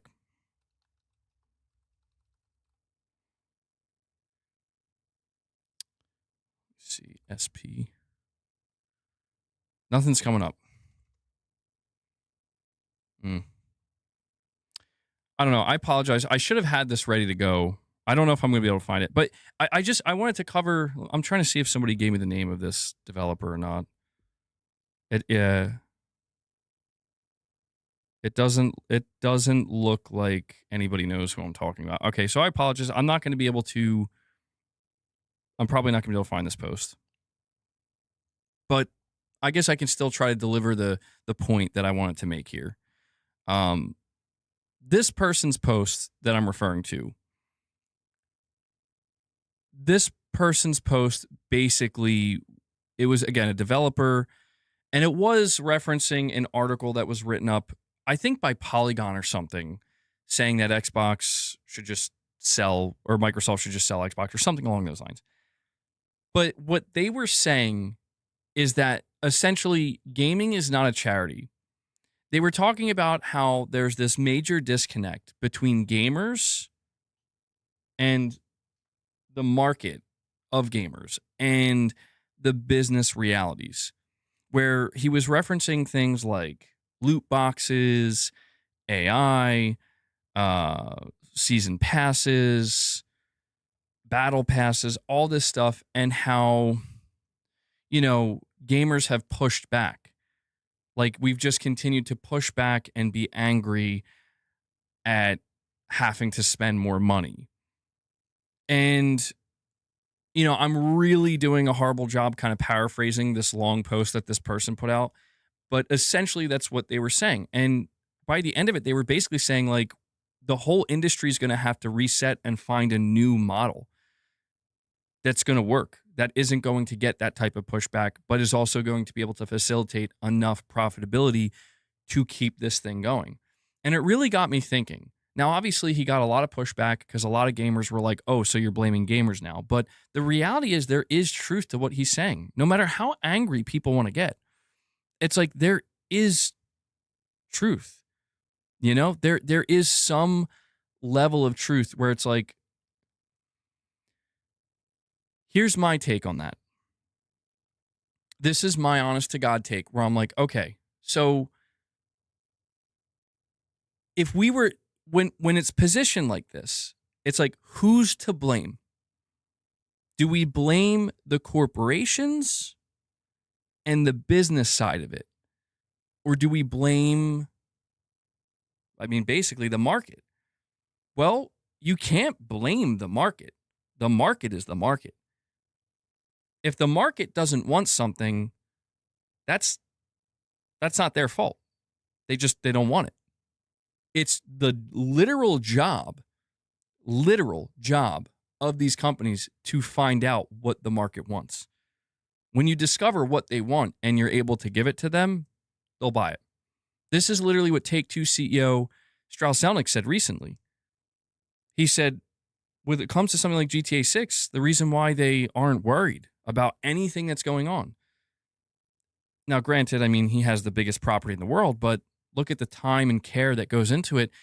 There's a level of respect that goes into the creation of a new GTA game where they're like, if we make something really good that the market wants, they'll pay for it. And he's completely right. Now, obviously, there are limitations to that. It's not like he's not saying we could charge $200 and they'll buy it. He's saying that this game, GTA 6, and this can be applicable to a lot of games. This game we make, we're going to charge $70. If we over deliver, it should sell extremely well. It should do very well. So one game every 10 to 15 years, basically. Now, obviously, it's, GTA 6 is not necessarily the game to use. Here's my higher level thought, though. Okay. My higher level thought on all of this is I think the games industry peaked. I do. I think that I don't think we can blame corporations completely for one reason and one reason only, because capitalism exists. Okay. When gaming peaked, well, it depends on who you ask, but we could look at maybe the PS4 generation. Maybe for some people it was before that, towards the end of the PS3 generation going into the PS4 generation. You said gaming peaked. For some people, they look at like the PS2 era or the 360 era and say that's when it peaked. The point is this, though.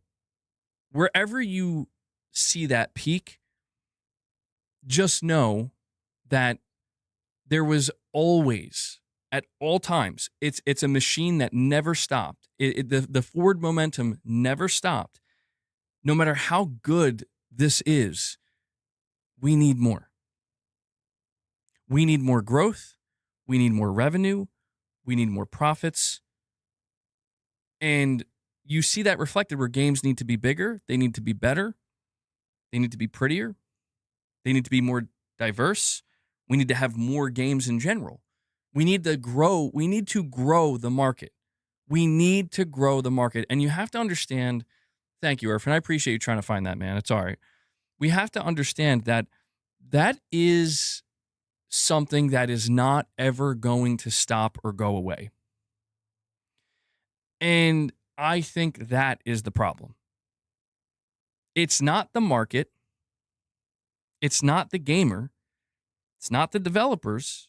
And it's not even the corporations whose job it literally is to keep seeking growth. It's just the system. In my opinion, ideally, where we would be right now, or where we could be, is in a place where maybe this is good enough.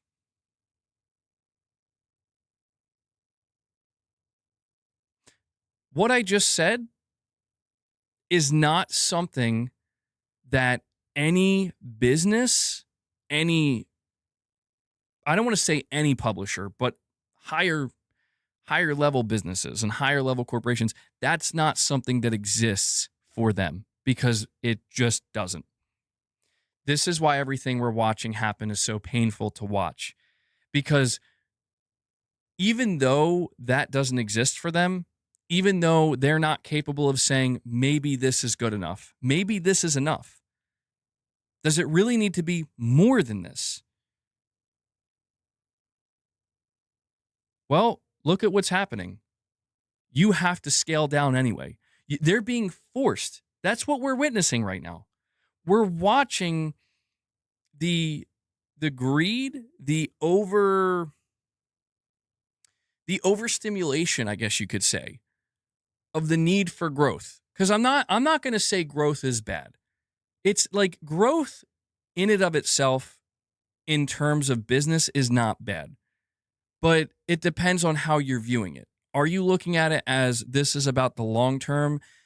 Little progress is still progress.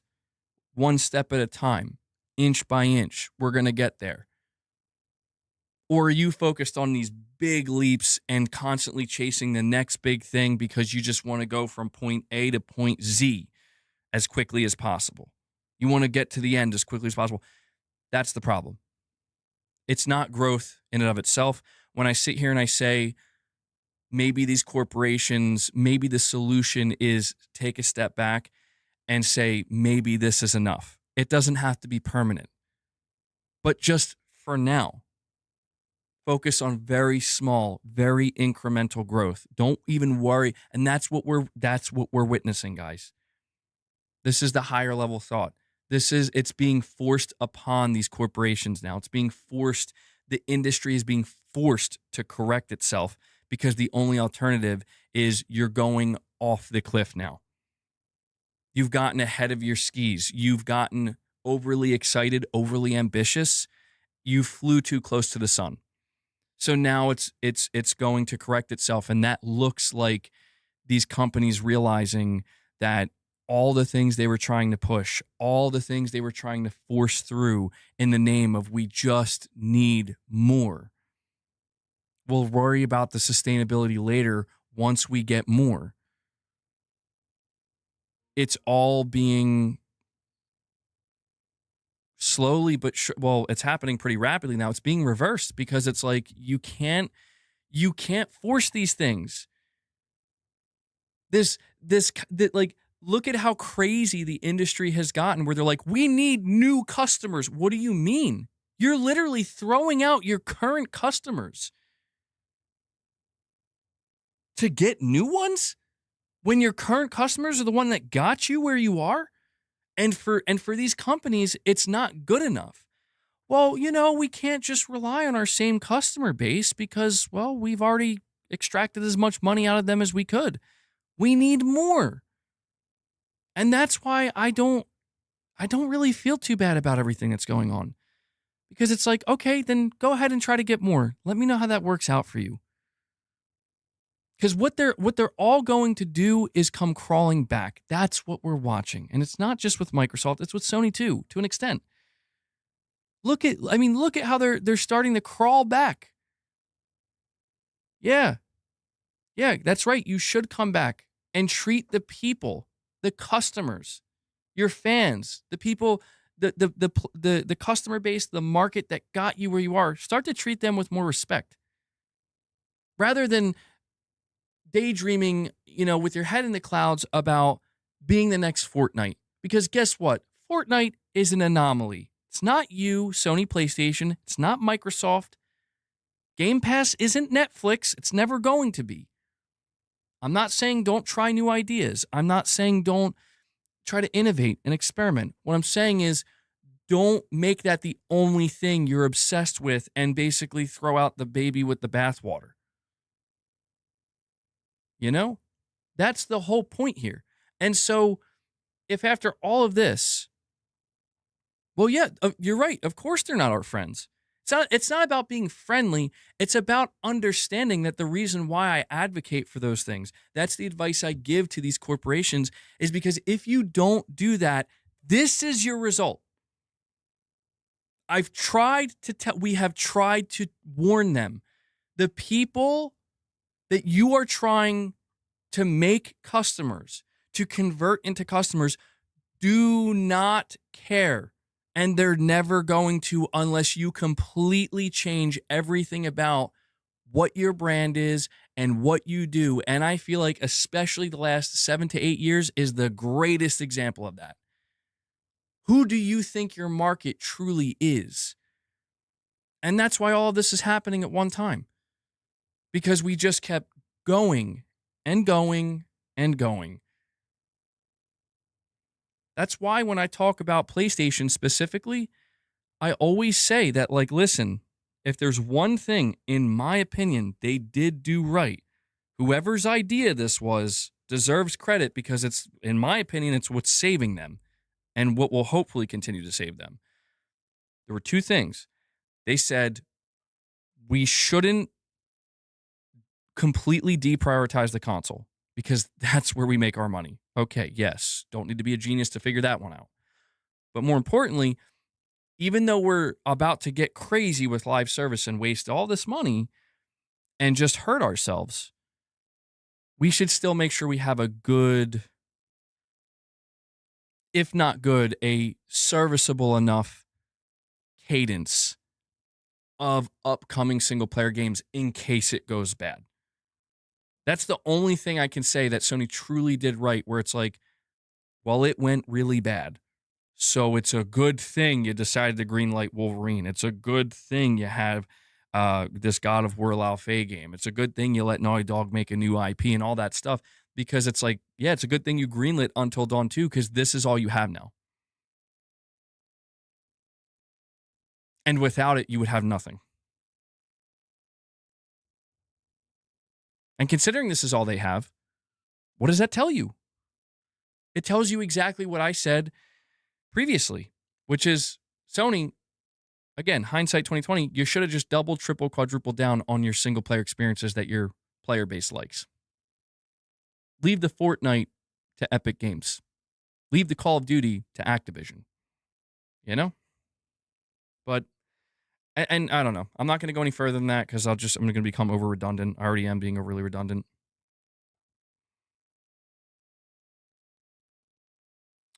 Figuratively literal with a super chat.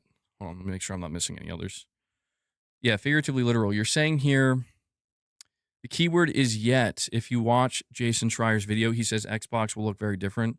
Plus, his video on long dev cycles is really interesting. I recommend it. Yeah, I'm going to have to check it out for myself. Because that post I read, I mean, it was just taking certain excerpts, and I don't know that it was giving the full context. Rat, you're saying Xbox One wanted to grow to 200. Well, I think you said 200 billion in 2013. I think you meant that they wanted to sell 200 million Xbox One consoles. And like that's the thing that I want to highlight. Mario, before I read your super chat, I want to highlight this. What you're referencing, Rat, you're referencing the fact that Microsoft, yeah, they had this ambition of we want to sell 200 million Xbox Ones lifetime. Now, to put that in perspective, the best-selling console of all time was the PlayStation 2 at 160 million. And I want you to think about, not a lot of people thought about this. Tell me if you've had this thought before, if you've heard anybody else say this. When you look at that number, surely Microsoft is looking at, okay, who do we have to beat? You have to beat Sony PlayStation with the PlayStation 2. You have to beat 160 million units sold. At the time, I think it was like 150 million units. How do you do that? Well, first you have to evaluate how did the PlayStation 2 get to 150 million units? I believe the PlayStation 2 played a major role in why the Xbox One failed. Let me explain. When Microsoft is evaluating the number one best-selling console of all time in the history of console gaming, they look at the PlayStation 2, and a big part of that is what helped sell the PlayStation 2? The DVD player. Is it overstated how much that DVD player pushed sales of the PlayStation 2? Yes. But it's very true that a certain portion of those sales, like what really helped kind of really push the PS2 over that hump, of like 120 million, 130 million was the DVD player. It seems pretty clear in hindsight that Microsoft looked at that. That's why they determined if we want to sell 200 million Xbox Ones, we can't just appeal to gamers. We have to appeal to the more casual movie goer or TV watcher. And then you can start to see why they felt that there was this intense need. The first thing we have to do with the Xbox One is put something in there. We have to add something into this box to appeal to a whole nother market. The problem is they overdid it. They tried to go for everything at once. They tried to do the camera, and they tried to do the TV thing and the movie thing, and the game thing kind of took a back seat. So it was already a risk that you're going to accelerate your console sales by appealing to a market that doesn't really want to play video games. You really just solidified your fate by, at the same time, kind of backseating your actual market. And so what I'm trying to say here is that it's crazy to think that Microsoft's ambition was not misguided, or it was misguided. Their ambition was pure, in my opinion, of like, you want to sell 200 million consoles, you believe in the console market. That's amazing. I would love to see that. But they were misguided in how they were going to make that happen. And it always comes down to the same thing. How do you convert non-gamers into gamers? Imagine if Microsoft had that ambition with the Xbox One, but just took it from the point of, what if we just continue to double down on what gamers currently love and just keep growing that, keep focusing on growing that, and eventually it will expand. It might be slow, and it might be a painful process sometimes. But why wouldn't that work? Why wouldn't that work? The market's going to grow naturally anyway. So I know I'm talking about something that happened back in 2013, but I still feel like you still see some of the same mistakes being made now, even after all this. And it's always the same thing. It's not even just greed. It's greed and the need to have it now. Not next year, not 10 years from now. Now. It's depressing. Mario with a super chat. Thank you, buddy. He says, I agree with the post. Ever since gaming exploded during COVID, it's like these companies are like drug addicts desperate for the next high and created that disconnect. Yeah, that's a good way to put it, Mario. That's a really good way to put it. It does come off like that.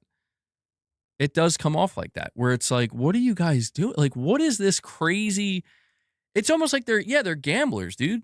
They're like the gambler looking for that high with the big win. It's like, what are you doing? And you're right. COVID was, I mean, we do have to account for COVID and the pandemic and how much that really screwed the minds up of all these business executives, because they're seeing numbers on their charts and they're like, oh my God, and they're just so blinded by that high that they're not thinking like, you do realize this is temporary. Like, this is very artificial right now. I saw that on my own YouTube channel, dude. Like, I saw some of those numbers. I'm like, bro, I had like a podcast back in 2020 that got like 100,000 views. Like, what? So I definitely know like how intense it was when it's like, the numbers, don't be fooled by the numbers. These are not permanent numbers. This is all artificially inflated because people are literally forced to stay inside, and you're getting hundreds of millions of people browsing the internet now because it's literally all they can do. Once that changes, it's going to go back to normal. And that's where you saw the crazy overinvestment of like, get in while the getting's good. Don't think about tomorrow. Certainly don't think about next year. But yeah, I don't know, man. I'm just fascinated at looking at what's going on with the industry at a higher level here and trying to evaluate like, what is the solution to, and I said earlier that I have the answer. I have the solution. To put it as simply as I can, the solution is companies need to focus on slow, meaningful growth. And that requires discipline, and that requires turning to the shareholders, not rudely, but firmly, like, this is the way to go. have some level of faith in that. Rome wasn't built in a day, you know? MBG, like you've said before, Microsoft thinks like $1 trillion company and expects too much. Xbox's downfall is from that. I mean, yeah, it is amplified by that. It is amplified by that. And that's where it's like, this is why I'm not so sure that Xbox being spun off would be the worst thing in the world.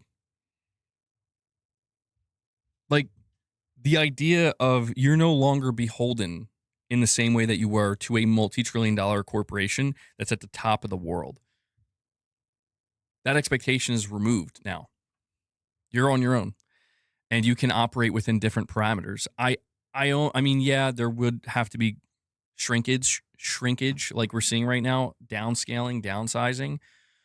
But I really start to think that maybe that would be better ultimately, because whatever it is that Microsoft thinks they're going to achieve here, I don't know that they're going to do it. You know, like I understand that the expectation is incredibly high because every one of their divisions is I mean, we're not even talking high performers. We're talking the highest of high, peak performers. I don't know how you're going to get Xbox there. You've tried for 25 years. You've invested over $100 billion, more than that over the course of that 25 years. And you have nothing to show for it. Maybe it is about time to just kind of let Xbox go on its own and let them, you know, I don't know, just let them operate under a completely different set of expectations. Perhaps.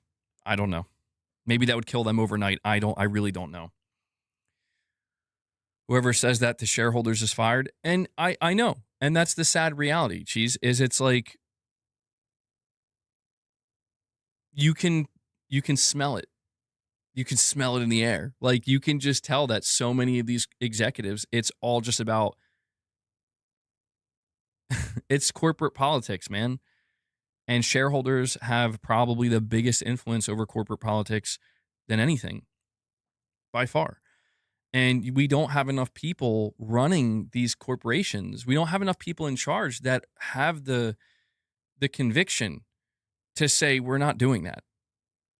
That's why do you think Shuhei Yoshida is gone, dude? Like that's the sad truth here. Is Shuhei Yoshida is gone because he was one of the only people that was like, I'm not doing that. And you're crazy if you think that's the right thing to do. And he was right. He was completely right. And it's like, this is why I don't shed any tears for Sony. It's like all you had to do was listen to the guy who was there for 30 years in the trenches making games, greenlighting games, facilitating PlayStation with Sean Layden across the PS4 generation into its heyday, into its golden age of single-player AAA titles. But no, you want to look at the charts and you want to see the Fortnites making all the money. I mean, the Fortnites, use Fortnite and GTA Online and all these games that you don't make, making all these microtransactions, battle passes, and that's, you know, it's the greed. It's the greed and the envy of like, well, that should be us. What do you mean? You don't value what you have now? Well, it makes us vulnerable. You've always been vulnerable. That's been part of the business. You want to not be vulnerable? Take it slow, take it steady, just like you did to get PlayStation to where it is now. Maybe over time you can fortify yourself. But this shotgun approach, I don't know. It's a shame. It's a shame to see how it all went down. And it's like everybody in it's like all these executives in 2020, they were all given Spaz 12 shotguns, bro. Or not Spaz 12s, like AA 12s. The automatic shotguns, and just go crazy. And then when you see all the damage that's been done, it's like, who let this happen? Who let this happen? So it's a very complicated situation. You know, Astrobot Night when, oh man. Introducing the first ever Astrobot Battle Royale. And the skins will be the, you know, they'll partner with all these game companies. You have your Cloud Strife, Astrobot, while you're trying to win the Battle Royale. Oh my God. We should stop. We're giving them ideas. Stop. I hope nobody at Sony's listening to this. Rat, you're saying with a super chat, that's why Xbox said TV 199 times in the 2013 reveal. Is it that many times? 199. I don't know if that's true or not. That might be true. That sounds like it could be true. That's the scary, sad part of it all. Oh, man. Flipping a quick buck is the game in the stock market, unfortunately. I mean, I know that everybody's goal is to get rich, but like, I don't know, man. This is why I wish that somebody said it yesterday. It was actually, interestingly enough, somebody came into my stream yesterday. I never saw them before. They claimed, they sent a super chat. They claimed that they were former leadership at Xbox. I mean, I couldn't prove it either way. But they were saying there's just like not enough actual people who care about games and gaming. Maybe, I mean, again, could have been nonsense, but that I feel like that's becoming obvious, That's becoming obvious, and it's been obvious for some time. I think that at least with PlayStation. Oh, you work there too? Astro's BattleBots Arena. It's going to be a thing. Oh. PlayStation handheld exclusive. I mean, we're joking, but Phil Spencer was in your chat. No way. It's like it was Phil Spencer. I don't know, man. I feel like I do know, but it just gets depressing sometimes because it's like I want to say like here's what you should do, but what I say isn't going to matter. It was Sarah Bond. How funny would that be? I feel like the answer, it's not necessarily simple in execution, but the vision should be simple. The vision is you need to be able to take some steps back and accept that the problems you're encountering you're not going to be able to brute force your way through them. The problems you're encountering require patience, require dedication, require commitment, and require a level of skill and understanding that mostly just can't be purchased. It's got to be sought out. It's got to be nurtured. It's got to be, what's the word I'm looking for? You have to be able to facilitate an environment that will naturally bring that into it over the course of a long period of time. Sony should know this. So, like, if you want to know why the live service situation failed for Sony, go back to what Jim Ryan said. He said that, we have not spent decades building multiplayer games or focusing on building up to live service. Our expertise is single player. That's the type of studios we facilitated. That's what we focused on. And that's why when you look at Sony, listen, people can say what they want, but it's like they're experts of their craft most of the time with their single player games, And that's been something that they've been building towards for literally decades. When Jim Ryan said, yeah, we bought Bungie because we don't know what we're doing and we didn't feel like we had the time to just learn and reconfigure and do it organically, organically, but you know what I'm saying? Like we really had to accelerate this. And, hopefully this serves as a valuable lesson for Sony where it's like, no one's saying you can't have this or you can't do this. They're only saying that you can't force it in the time frame you want it.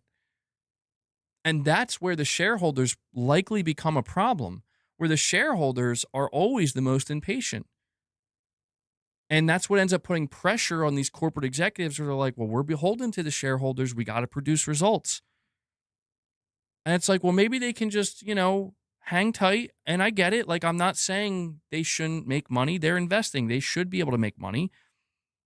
I'm not saying screw the shareholders because that doesn't make any sense. They're investing to make money. That's the way it works. I just think it's a matter of patience and understanding that, like, good things, like anything worth having, doesn't come overnight. It takes time. But like, is what I'm saying right now, do we think that message is gonna proliferate throughout all the industry? No. But this is why it's hard to feel bad about what's going on truly right now, because it's like, I do want to see these companies hurt a little bit. I feel bad. Like, we talked about this earlier, but it's like, it sucks that it's got to come at the expense of, like, yes, the developers, like the people who are probably like me and you to an extent, where it's like they're at the lower rungs or the middle rungs, and they're just trying to make a living and do their thing. They're the ones that got to pay over these dumbass decisions. That is depressing, because the people who are responsible for these decisions get out rich. And that's where you can maybe identify that there's something very messed up in the system here. Something's very wrong. But is it going to change? No. But there is some level of hope that it is slowly recalibrating, rebalancing, correcting itself enough that maybe, just maybe, in the next few years, yes, it is a bit of a reset. We can try this again. All those hard lessons learned. Let's not screw it up the same way. Hope, but you know what? Knowing them, they'll find a whole new way to screw it up. PS2, no internet requirements. PS2 games all on a disc. PS2, no updates needed. Games are finished. PS2, no trophies. Great times. I mean, I can't argue with that.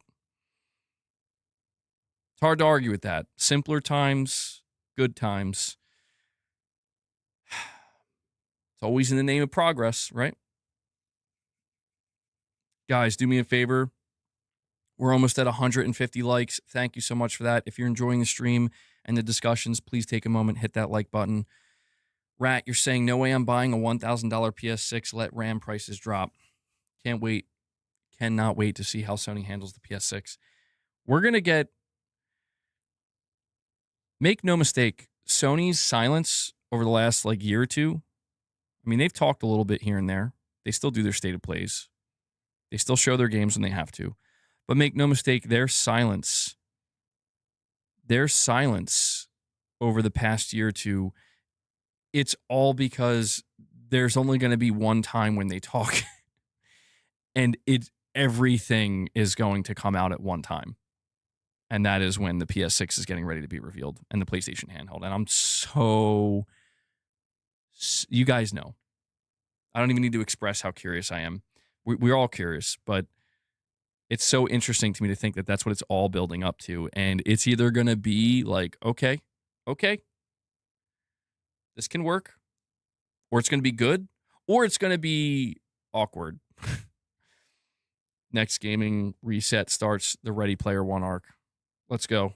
I mean, we know that's what it's all been building up to. People are still banking on the PS5 Pro to get the best performance on GTA 6. That's true, too.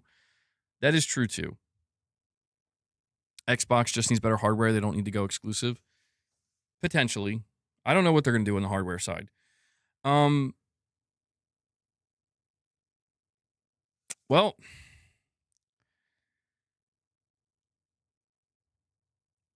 let's cover Housemarque for a minute.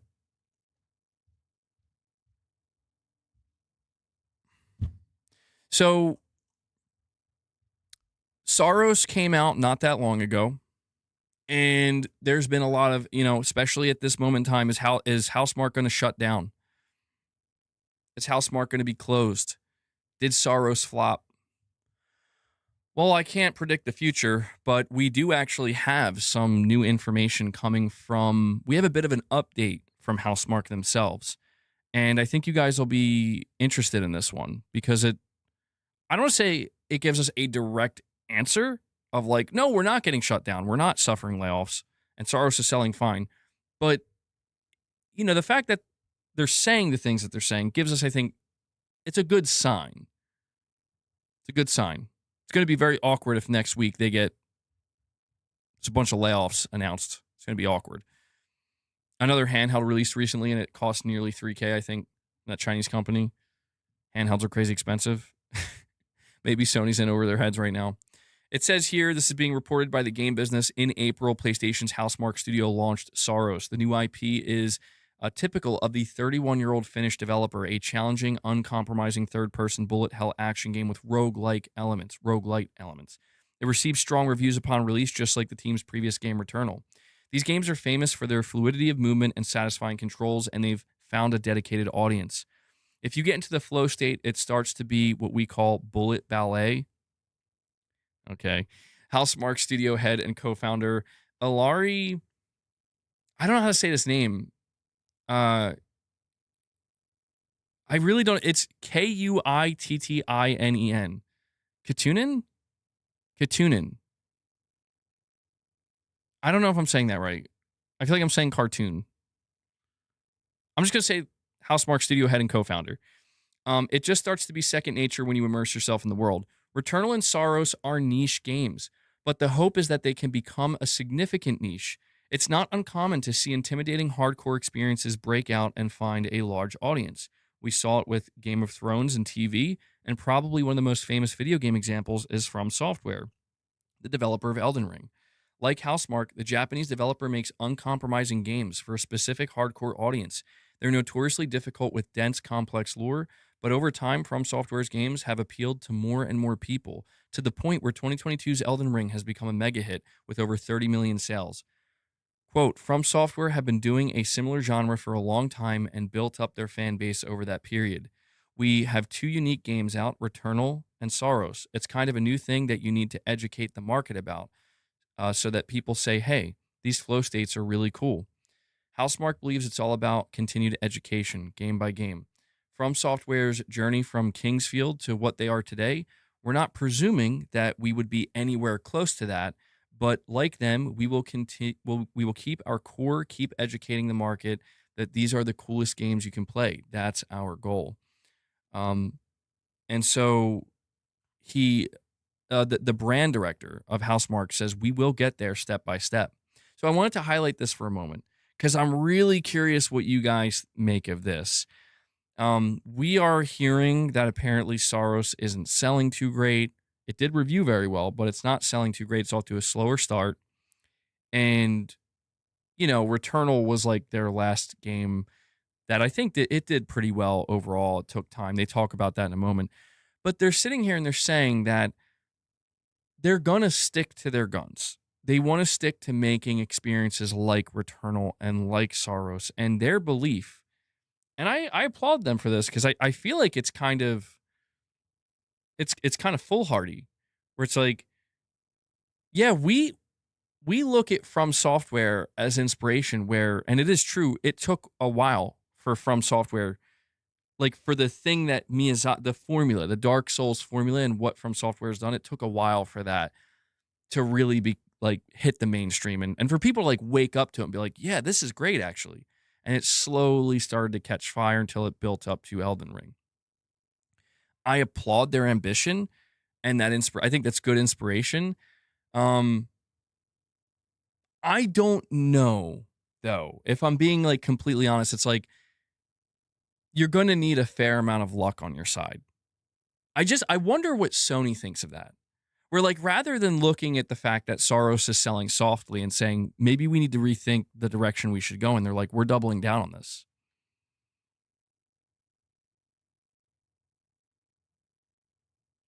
Soros was great. You liked Returnal more though. MBG, I don't think them doubling down and hiring more staff is the right idea, especially if they say they want a smaller game next time around. Bullet Ballet ain't going to be the next Souls like equal Souls Light. I mean, it's interesting to think that like they want Bullet Ballet to become like a new genre. It is interesting. I mean, yeah, I don't know if they're going to be able to pull this off. I mean, again, I feel like I can applaud them though, where it's like, all right, well, you guys are going to stick to what you believe in, and I can't say I'm against that, but there is a level of concern of like I mean, is it possible? I'll say this. Is it possible that maybe they view Soros as like one of the reasons why it's selling softer is because they tried to make it easier? I mean, it's still difficult, but it's like compared to Returnal, I've seen multiple Returnal fans complain that like it feels like in some areas Soros is a step back because they made it too easy, with the skill tree and stuff like that. So I wonder if this is them maybe trying to hint that we're actually, yeah, like we're gonna try to make it even more hardcore going forward. I don't know. I mean, I guess we'll find out. But let me continue to tell you what else Housemarque had to say. So they say Housemarque isn't at the From Software scale today. Soros launched in April during a competitive window for video game releases, and although it found an audience, it didn't light up the sales charts. But there's still time. This is what the brand director says. It's funny, Returnal, when we shipped, it started gaining traction a bit later. A lot of the community got to unlock it a little bit more, and then it tends to trickle down and people get more interested in it. The game director adds, this is just the start of the discussion and conversation with the gaming community. If you've played Soros, you know that there are a lot of things that we can do and tweak and add. We hope that we can keep on doing that for a while. They say here, so just to acknowledge what they're saying about the sales, they are admitting, and this is interesting, they are admitting basically that, yeah, the game is selling kind of soft and slowly. But they do reference Returnal, and they do acknowledge that Returnal took time as well. I mean, it's a coin flip. Perhaps this game will end up selling better in the long run. It is true that Returnal took time. But I don't know. It is worth noting that Returnal got off to a stronger start as well. So we will see.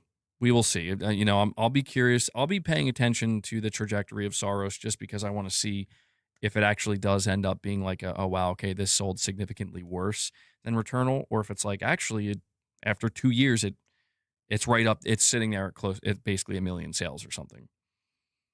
But what they start to talk about next,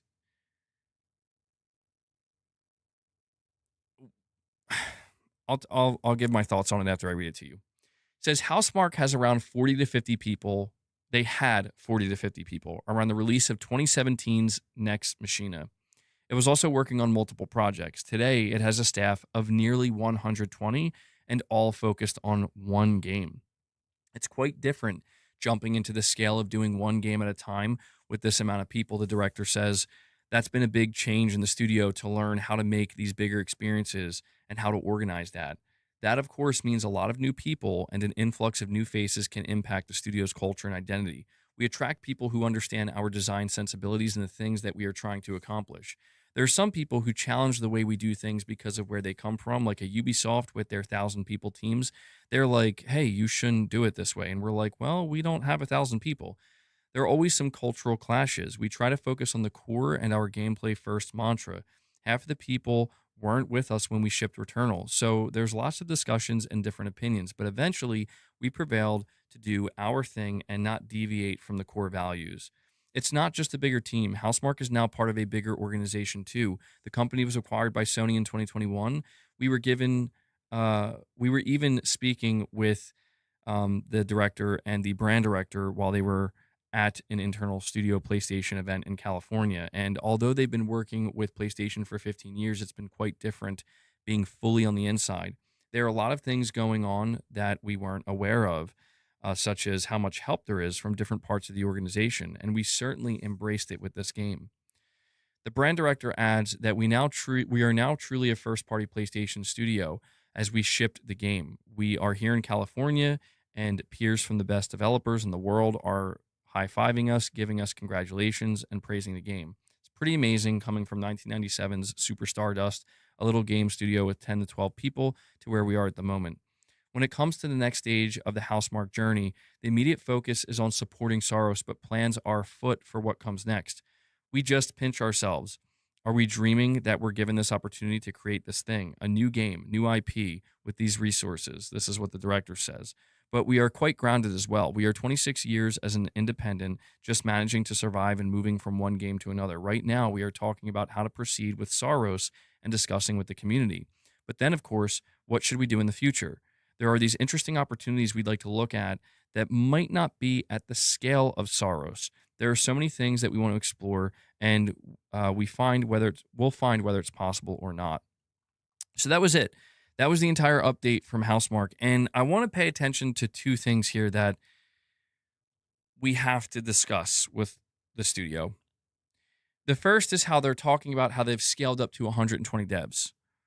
This can be seen as a good thing, where it's like, okay, so you guys are still in a position where your studio's healthy enough, you're hiring, you're bringing people on. The flip side of this is when they say here, when we like, he says at the end, then of course, what should we do in the future? There are interesting opportunities we'd like to look at that might not be at the scale of Saros. This to me is kind of antithetical to what they just revealed, though. So they say we're at 120 devs. They confirm that Saros sold is off to a soft start sales wise. And then they say that, yeah, our next game we're thinking about maybe scaling down. Like it's going to be a smaller scale game.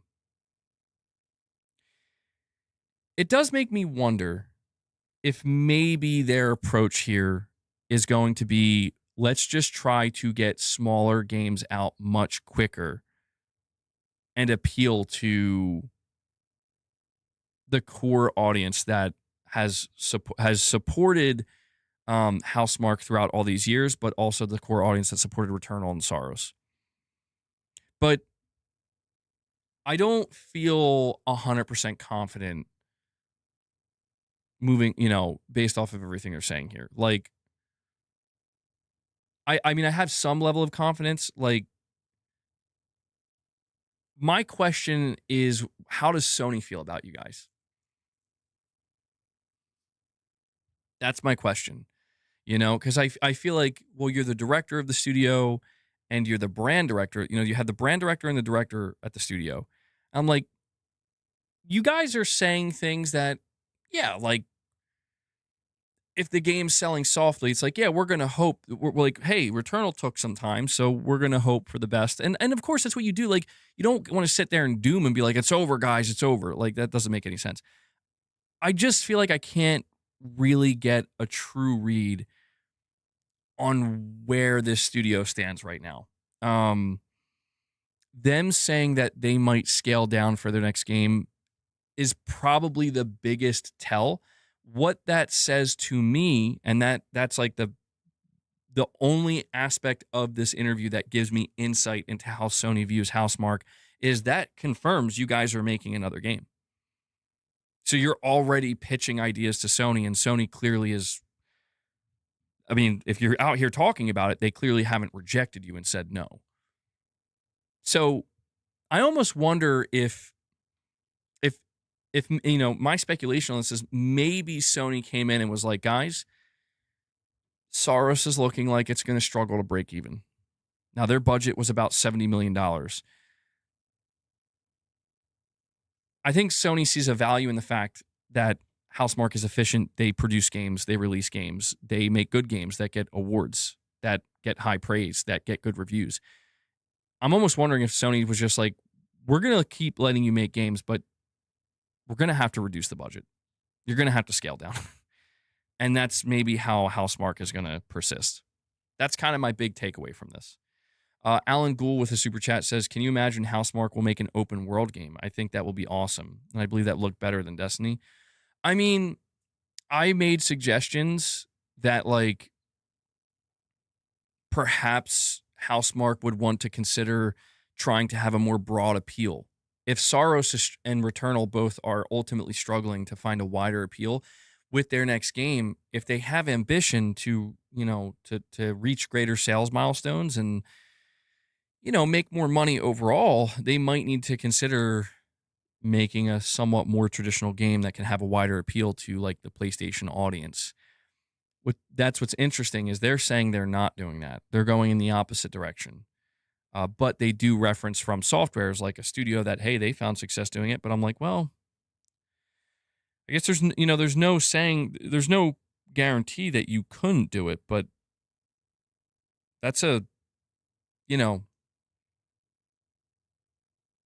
chances of you guys becoming the next From Software, let's just face it, are very slim, very, very slim. But that goes for all studios, frankly, it's interesting that they reference From Software because it's like they seem like they want to be able to break through in the same way that From Software did, but with their own way of doing things. And I'm like, I can applaud that, but I just worry about the business side of it. I do, because if Returnal struggled, but ultimately was able to become a success because it was a slow burn, but now it looks like Soros is even reduced below that. I don't know. I have some skepticism. I'm not. My overall read from, let me take a step back.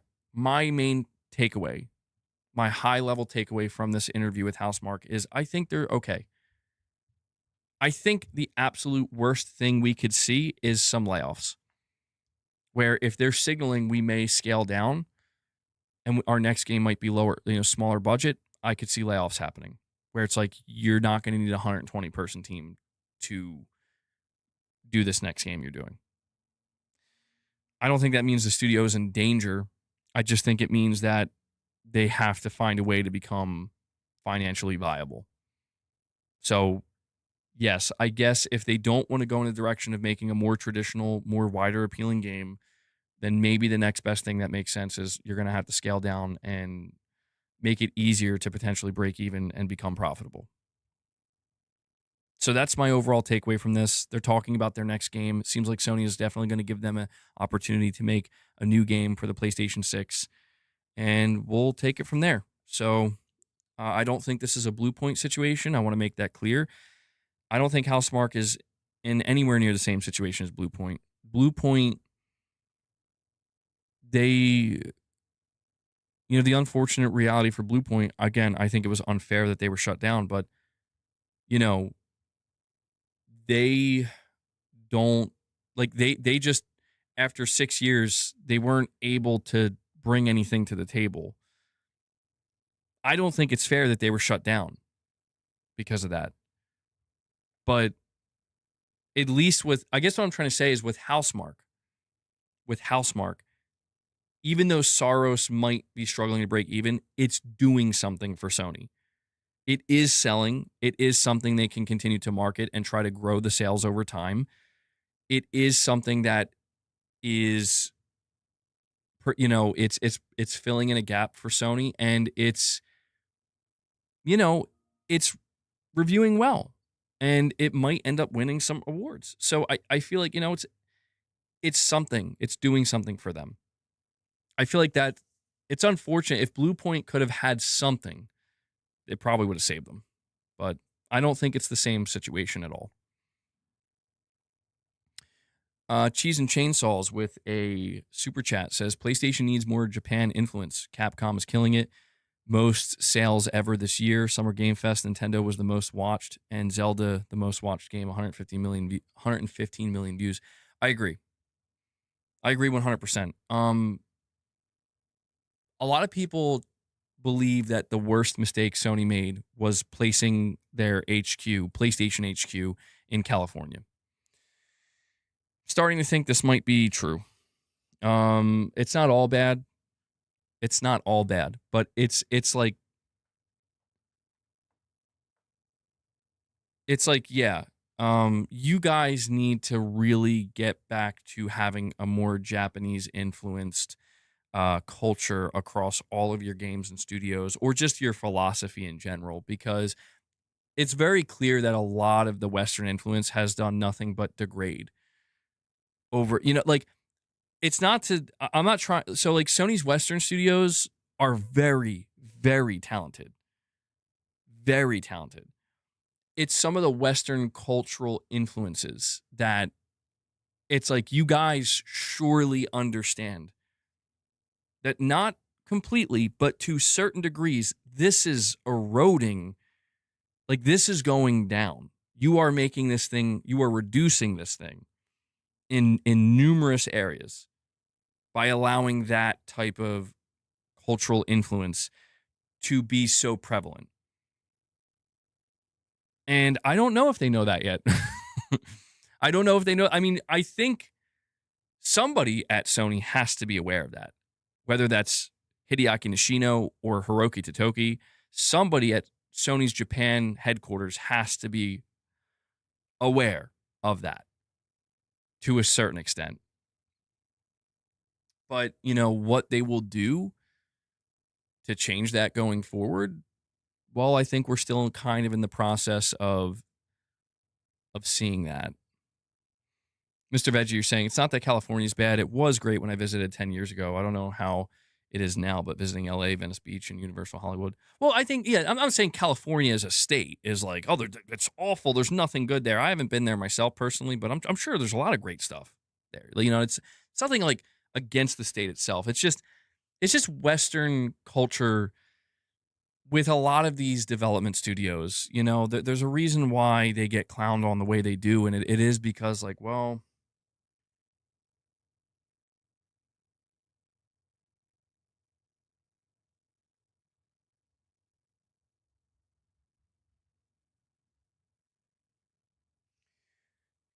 it's like the Western studios have immense talent, but they do have a tendency to lean in a direction with some of their decision making that is just like,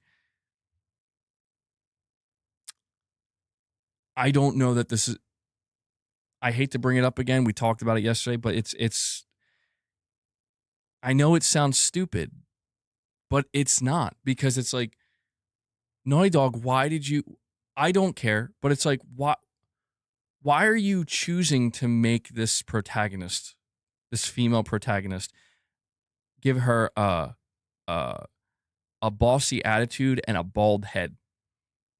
Bossy attitude, fine. Bald head too? What are you doing? Why are you doing this to your game? Why are you hurting yourself? For what reason? What message do you think you're sending? That's what I'm talking. It's like somebody with sense, with just basic sense, comes in and says, "Hey, we're trying to fucking sell a game here, dude. Stop it. Please. Give her some good-looking hair. That's it. Boom. I just sold more copies of your game. Thank me later. Thank me." It's like, and that's the thing is, when we talk about Western culture, it's because, they're like, well, we don't want to do that. It's like, well, then you know what? I can't feel bad when you have to suffer layoffs. You're doing this, like, that's the problem with the people at the top. Is like, you think your head's going to roll because you need to make this decision for reasons? No, it's not your head. It's the person below you whose head's going to roll, who doesn't have a choice. They just have to listen to what you're telling them to do. Again, I'm not saying you're not talented. You're talented. You're extremely talented. A lot of these devs are so talented. But Jesus, man, it's like, what are you doing? Why do I need to be the one to tell you not to make this decision? Because I get it. They're like, oh, why is a bald head trigger? Like, bro, I'm bald myself. The bald head isn't triggering me. It's like, trust me, I am not the person that's going to get triggered by that. It may seem like I am. I'm not. What I'm saying is, you do realize you're hurting your game for literally no reason. That's the problem I have. Why are you doing that? Why? You know why you're doing it. And I'm just asking you, please stop. You don't need to hurt yourself anymore.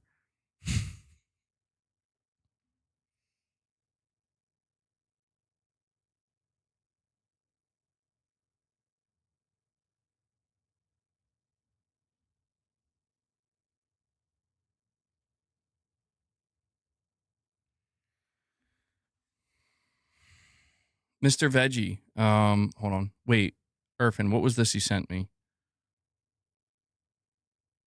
Breaking layoffs at ZeniMax. Oh, great. And it begins.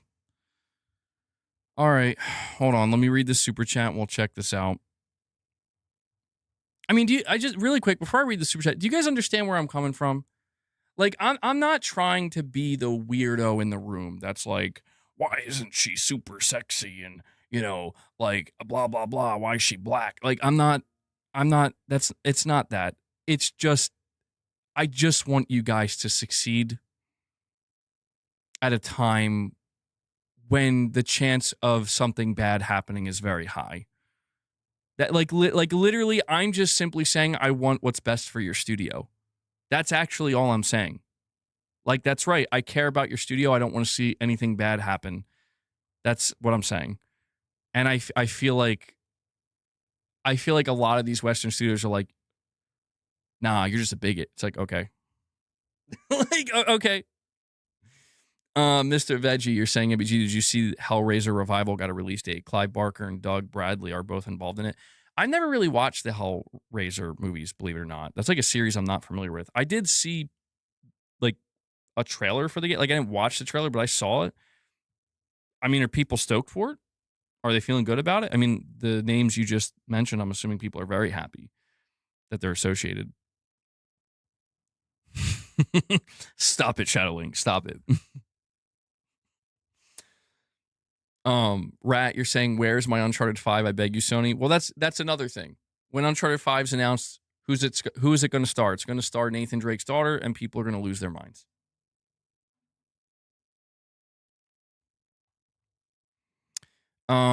We have some breaking news.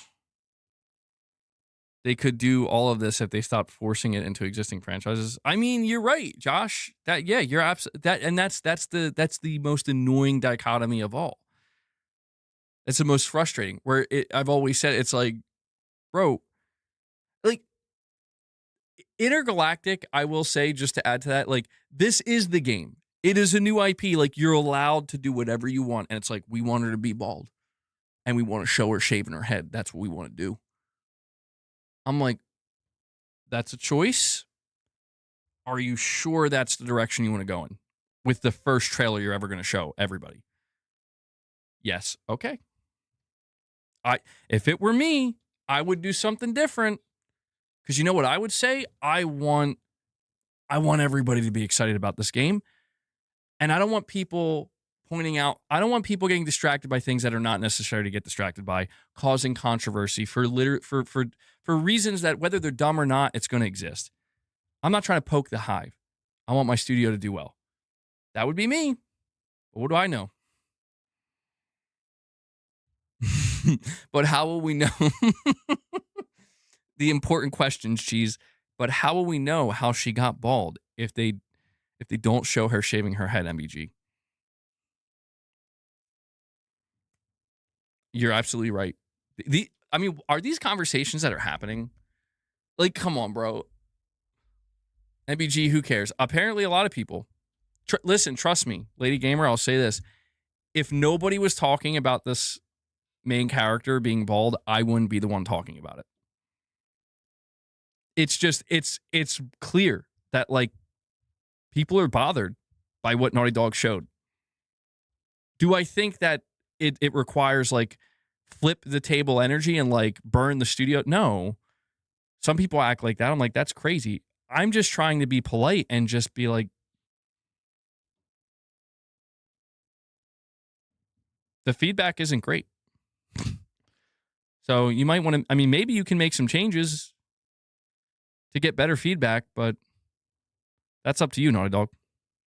That's all. That's all I'm saying. Yeah, well, Davis, I agree. You're right.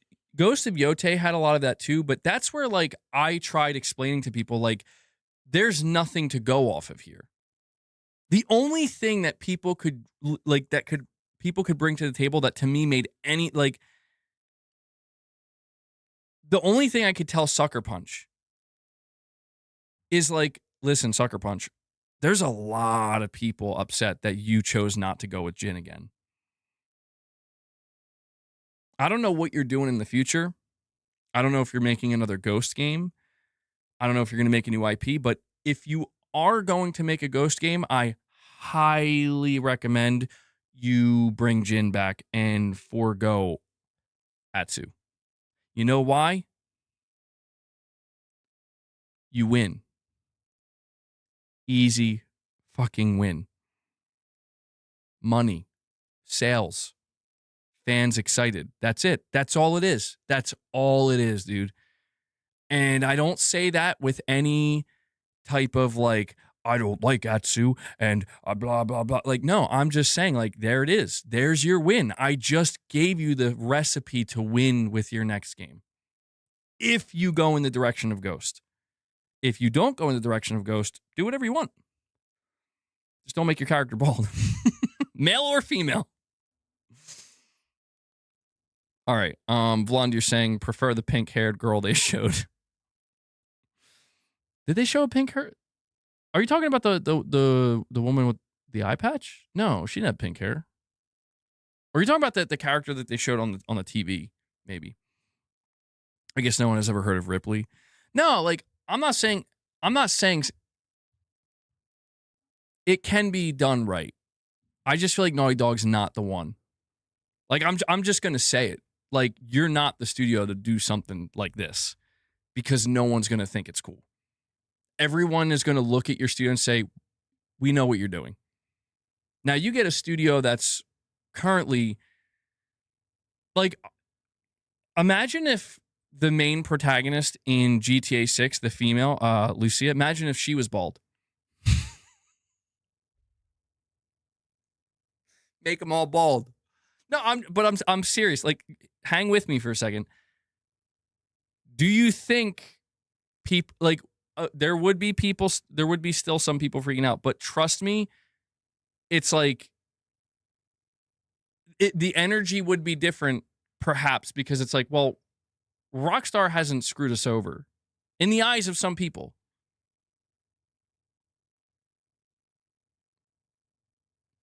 Mr. Veggie, you're saying the intergalactic actress was in The Last of Us Season 2 and had some cake, if I'm being honest. Well, there's an upside here that maybe we haven't considered.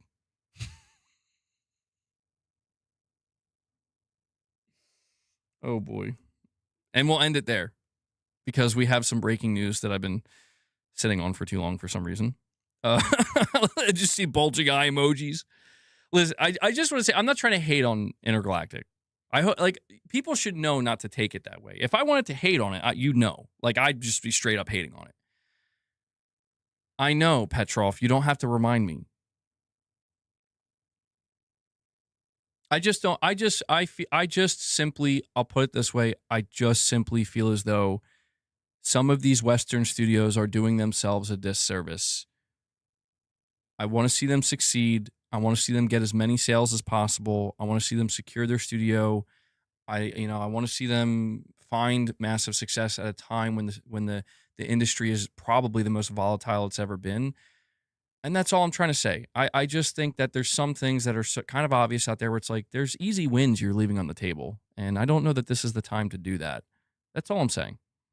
So I hope people understand that. It's no disrespect towards Naughty Dog. Frankly, I think Naughty Dog, I've said it time and time again, Naughty Dog is one of the most talented studios in the industry, bro. Like, you already know they're cooking up the most insane levels of detail you've probably ever seen since The Last of Us Part 2 with Intergalactic. I have no doubt about that. The gameplay is probably going to be fun as hell. It's going to be great. Animation work's going to be S tier. But there's just a couple things I see and I'm like, potentially some unnecessary strife for no reason. Mr. Veggie, you're saying I'm sick of the gender/culture wars in general. I know, I hear you. It is tired. It's very tired. I agree. That's why I'm not trying to take it in that direction. All right, let's shift gears for a moment, though. From the Gaming Leaks Rumor subreddit 4 minutes ago, George Brouchard, co-founder of Apogee, I don't know how to say that, /3D Realms, layoffs have begun at ZeniMax. George Bouchard, co-founder of 3D Realms and known for his work on Duke Nukem 3D and the legendary Duke Nukem Forever, posted this on his Twitter account. Let me click on it, see what he says. He says, getting word that layoffs at ZeniMax has begun. Heard rumblings recently that the cuts may be much deeper than you would expect. Buckle up.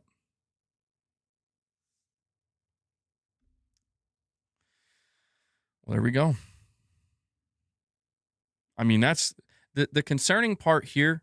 Guys, I don't know if I'm sure you've picked up on this. The concerning part about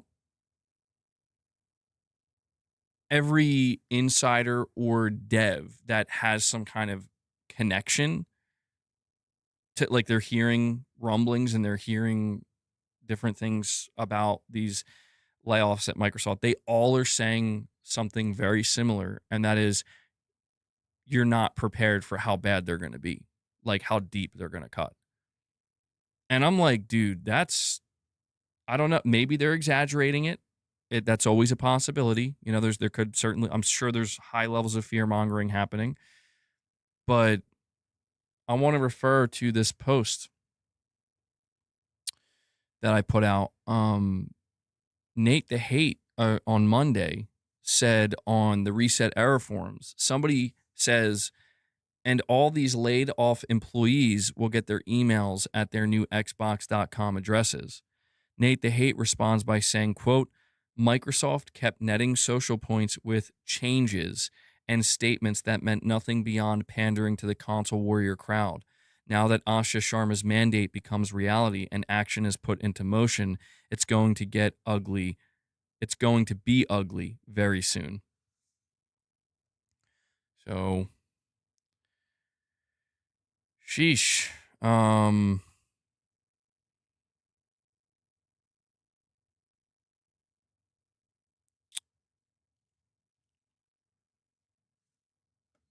Yeah. Not good.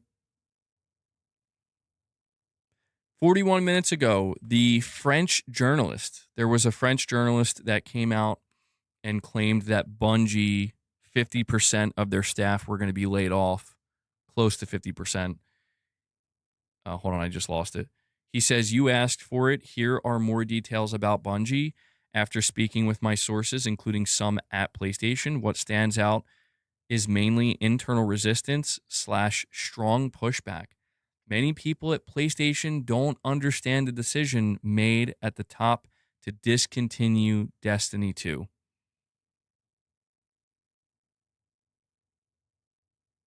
Hold on, they say what? So, what's curious to me about what he just said is many people at PlayStation don't understand the decision made at the top to discontinue Destiny 2. Like, is he saying, hold on, he continues. He says, some have told me there's a kind of desire for revenge as Sony's leadership reportedly blames Bungie for a number of issues with their games as a service strategy. I'm telling you right now, if so, if if this report I just went over about Bungie, like if what this French journalist is saying is true, where like Bungie's upset and they're looking at Sony and there's like this animosity, Sony needs to get rid of Bungie. Like if it's true that there's this kind of like internal strife brewing, this animosity and resentment brewing, get rid of them. I'm not saying you have to shut them, that like sell them, do something, just get rid of them, because this is like I said this earlier. This is clearly a match made in hell. I'm starting to think that if this is true, that there's really this much level of ire and ill will behind the scenes. It's like this is not going to be saved under any circumstances.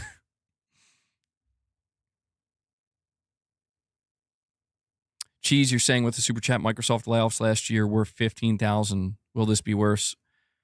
My God, was it that high? Was it? Well, you're saying Microsoft.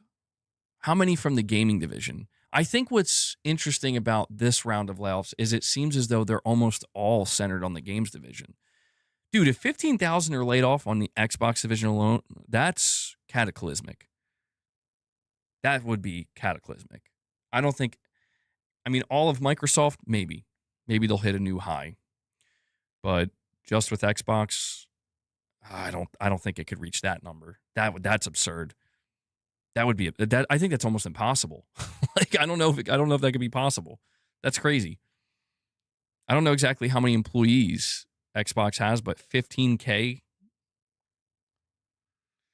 Figuratively literal with the super chat says the issue is, aside from Polyphony and some early Japan studio stuff, they never had much success in Japan. Would be nice if they invested there, though. I think investing in there would be smart to a certain extent. I don't know that they have to go scorched earth, all in, but some level of, a higher level of investment, generally speaking, would be wise, I think.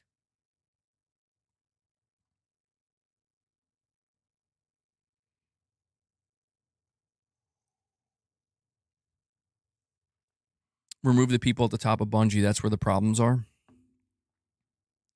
Well, it almost sounds like this is becoming, it's like they're pointing the fingers at each other, Like Sony says, like, this is your fault. You guys fooled us. You made it seem like you were good at live service, and we blame you for for giving us, for like screwing us over.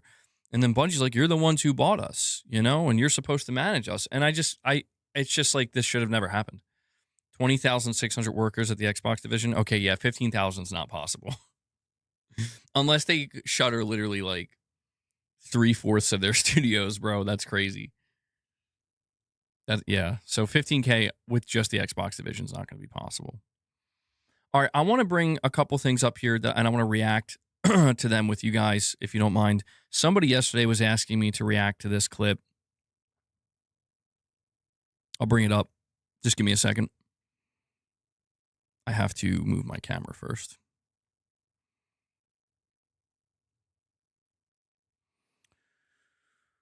Where is it? Somewhere here. Hold on, I have so many different tabs open. I'm trying to find the right ones.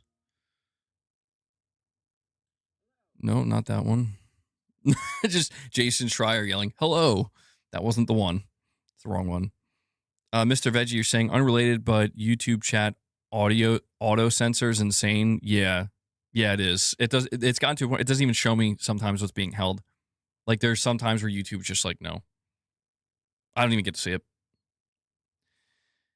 Yeah, YouTube's kind of crazy that way. But I still appreciate you chatting, Mr. Veggie.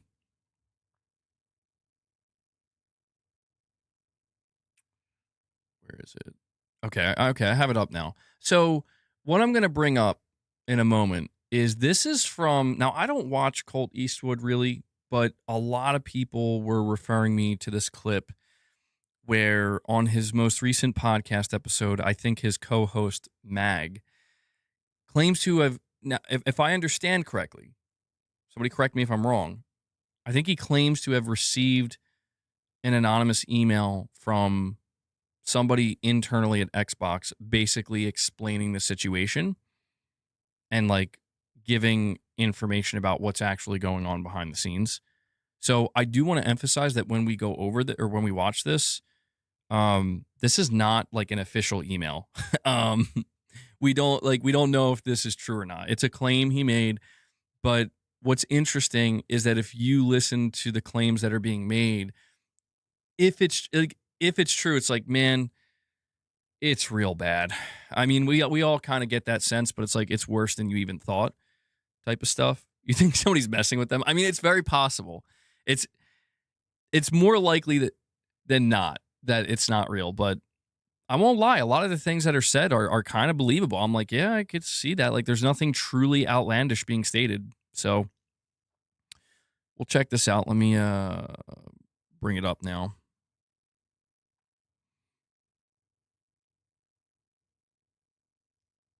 Okay, so again, this is from Colt Eastwood's podcast. We'll see what the email states. Let me make sure the audio is coming through for you guys. He was at the mixer and he thought he said he thought you were actually taller. He thought you were taller than you actually were. That was kind of funny.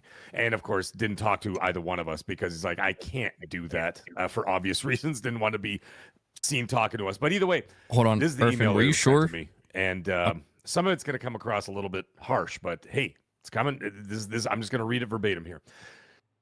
For tonight, why are you being allowed to reveal these things? Is that a member of Xbox leadership wants to have some clarity to the people because they deserve it. This is all quoted, by the way. Public-facing executives will public-facing executives will lie to your face. Example, Greenberg saying that Gears Z-Day was never being worked on for PlayStation or that it wasn't pulled last minute. Both are lies. Leadership saying for years Xbox is doing better than ever is and has been a lie. It's been declining year over year. Hold on. What was that last thing he's saying? He's going through it really quick. I need to hear this one more time. Example, Greenberg saying that Gears Z-Day was never being worked on for PlayStation or that it wasn't pulled last minute. Both are lies. Okay, so, I mean, again, I don't know if this email is legitimate, but it's like, that to me is extremely, maybe that's not as obvious to people, but I feel like that's extremely obvious. Like, of course, they're, like, the listings for the PS5 physical versions they were out there. It was quite, it seems literally it was like a 48-hour decision or something, or like within the week. But no, MAGG is the source.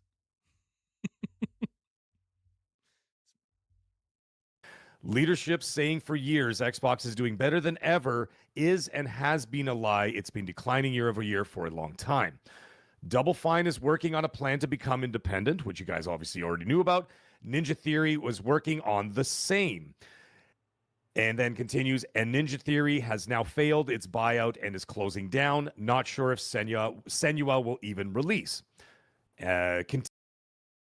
So what's interesting about this, again, if this is true, is this Microsoft source or whoever this is, according to them, Microsoft was already trying to sell Ninja Theory, and it didn't go through.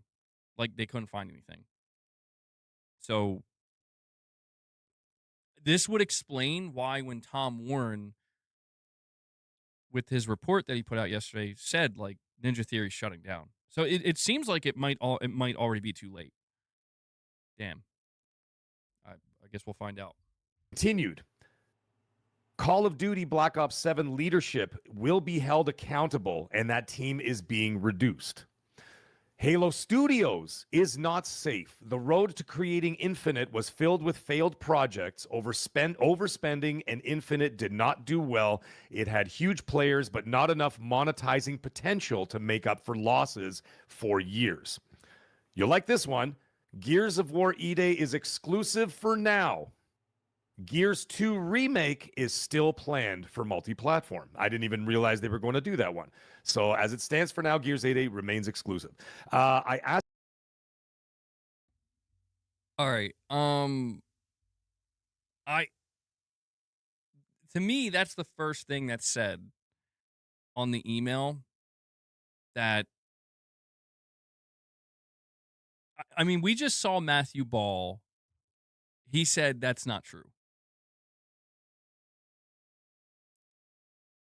I mean, here's the thing. All right. I'm not trying to turn this into we're going to dump on Xbox Fest again. Xbox Dump Fest 2026. Oh, man.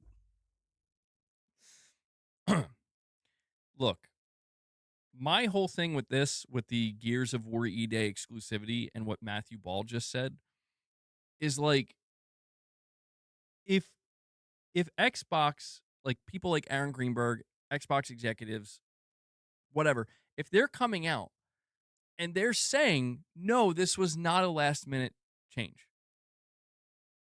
This, like, Gears not releasing on PlayStation 5 and being exclusive was not a last minute decision. It's like, you are blatantly lying to a degree where anybody can figure that out.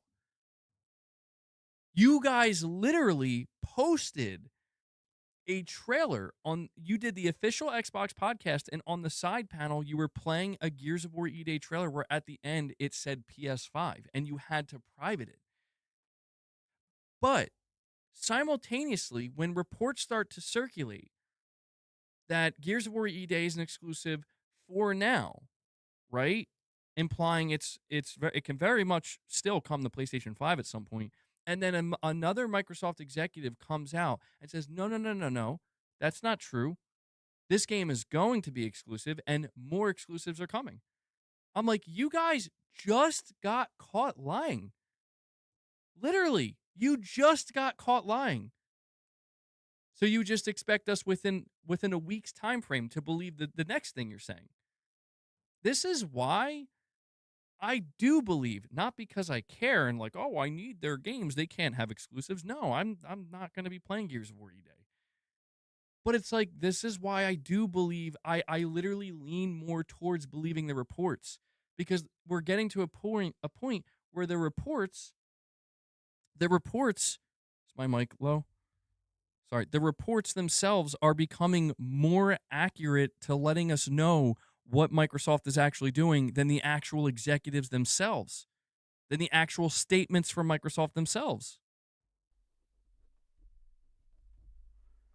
I'm sorry. For some reason, my gain was turned all the way down. I think it glitched out. It went to 0. I'm sorry. I didn't know my voice was so low.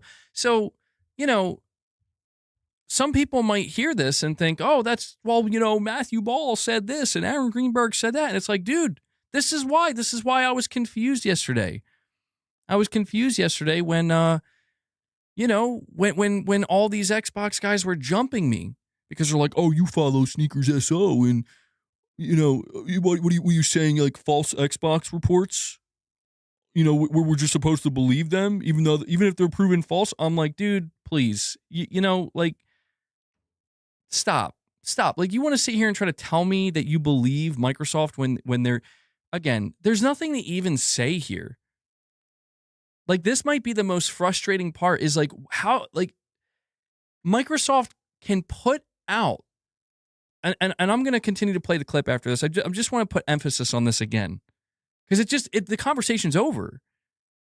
Microsoft themselves told you through a leaked trailer that they weren't supposed to show that PS5 was ready to go for Gears. They showed you that themselves. Not a leaker, not an insider. They did it. And then they told you, oh, no, we didn't make that decision last minute. And so to these people, it's like, there's nothing to say. There's nothing to say here. I didn't do it. Microsoft did. Ask you all, he's addressing the chat, by the way, and all of us. I ask you all to remember that leadership said Starfield wasn't a timed exclusive either, but this time the PlayStation port is still being worked on so that if it needs launched, it can be released quickly and it won't have to be spun up from scratch. These referring to Gears E-Day. Helix is not releasing next year in 2027. That's not shocking to me.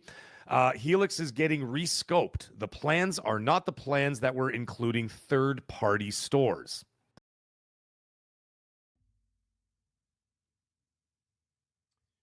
Well, that's another one. That's another thing that I'm very curious to see if this email turns out to be true or not. Because this is like, dude, I was talking to you guys a week ago, I believe, where we were getting more quotes and, more talk from Asha Sharma and Matthew Ball about Project Helix, and I'm like, they're changing they're changing the way they're talking about this. Something changed with Helix. Something dramatically changed with Helix. And I'll tell you what, if Helix doesn't launch with other storefronts like Steam, because that's what's interesting. I want to point out Moore's Law is Dead, I think, was the person who kept bringing this up. He was like, they never confirmed Steam.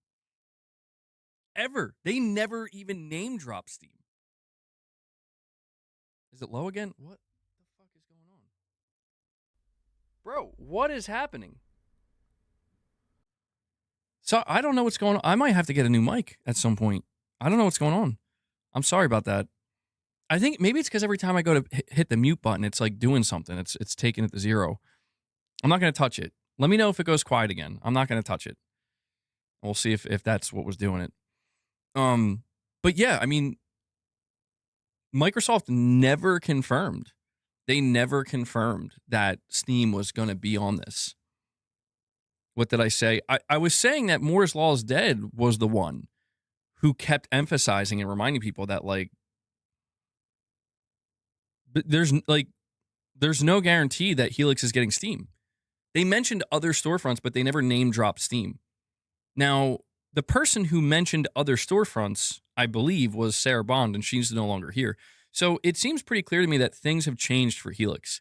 So this idea that Helix, here's another interesting thing. This leaker apparently is claiming that Helix is not coming out next year. I mean, is it safe to say that if Helix isn't ready to come out next year because of the memory crisis, that PlayStation probably will follow suit? I think, yeah. I mean, if I was a betting man, I'd say I'm going to bet it does get it also gets delayed at least by a year, 6 months maybe, but at least like a year. I mean, 6 months is possible. I just feel like a year makes the most sense. Because I feel like one of the only reasons Sony would feel that pressured, like, we got to get this out, would be because of Helix. And if Microsoft's like, we're not doing that, yeah, no, I don't think they're going to push it to 2030. I don't think they're going to do that. But, well, yeah, that's the thing. We've talked about that. If Sony delays the PlayStation 6, they have it handheld. And we don't know if that's going to get delayed with it, or if maybe they could try to, like, we're going to do the handheld first, then the console. That would be fascinating. I'd love to see that. I'd love to see how that would work. If Helix does not have Steam, then why is it worth buying? That's all. Well, you're pointing out something really important here, Ray. Where, like, it's kind of devastating to Helix if it doesn't have Steam, because you're right. So many people were like, "That's why I would buy it." I'm like, dude, if they remove that,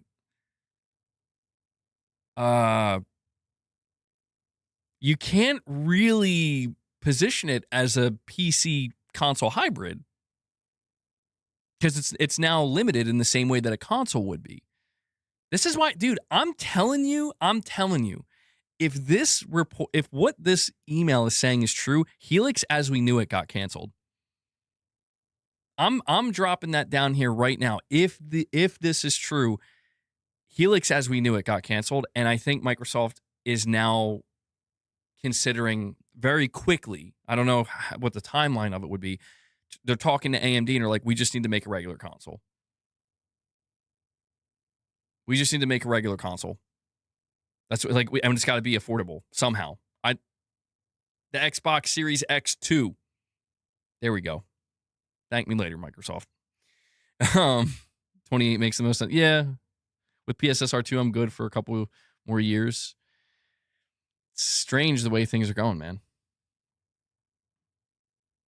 I mean, they could cancel the AMD contract, but it would be very expensive for them. So I don't know. But that's the thing. If they can't, if they have to fundamentally change what Helix was supposed to be, they may have no choice. I don't know. I don't know. Xbox is in a weird place, like weirdest place I've ever seen. This is weird. This is so bizarre to witness. And we got Hellbound 1981. Another legend. He comes in, he drops 5 more member gifts for you guys. Hellbound, thank you so much for that. It brings us up to 12 on the day. So I do appreciate that. I don't know. We might be able to hit the goal today. We might be able to. Hellbound's trying to get a member train going. I appreciate that. We add that to the goal. Yeah, appreciate all the support you guys have continued to show the channel. Means a lot. Jason's video. Yeah, I don't know if I'm going to be able to react to that whole thing because it's like a 30-minute video. I might have to just watch that on my own. Maybe see what I can extract from it.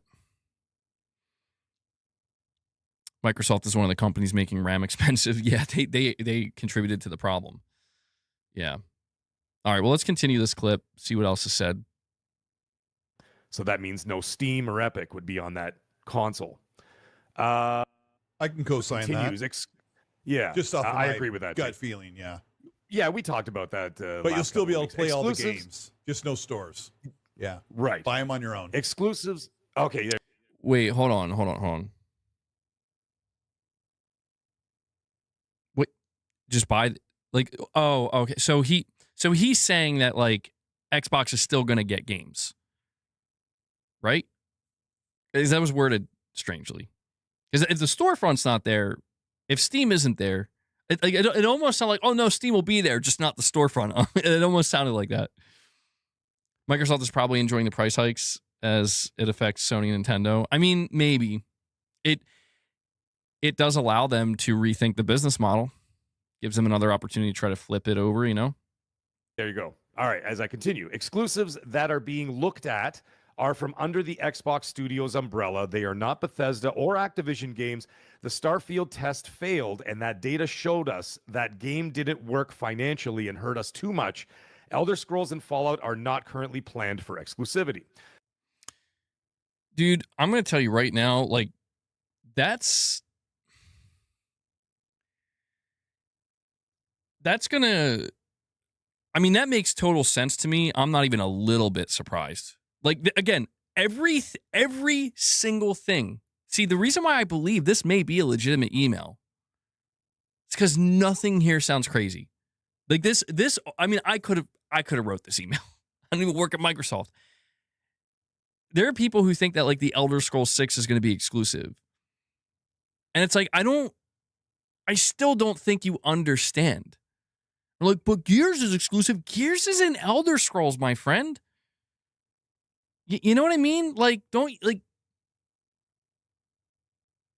okay, a lot of people, I think a lot of Xbox players, a lot of Xbox fans, like the really hardcore fans, I think they're in for a bit of a rude awakening.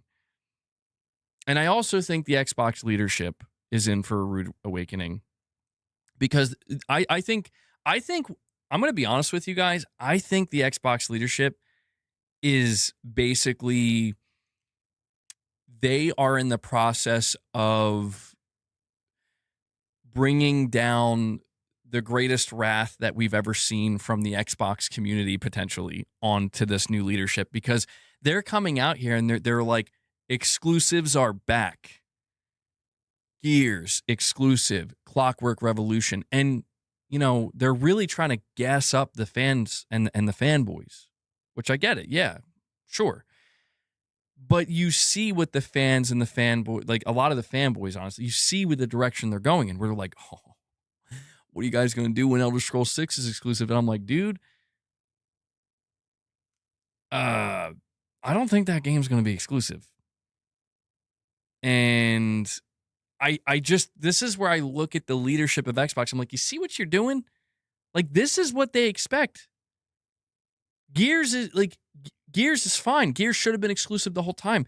But when you signal bringing back exclusives, you're signaling to the fans, to the hardcore fans, like, yeah, Elder Scrolls 6, Blade, if that ever comes out, everything. Like, basically, they're like, so everything, right? And it's funny because if you listen to what the Xbox leadership is saying, they're like, a few here and there. Well, which ones? We're not telling you.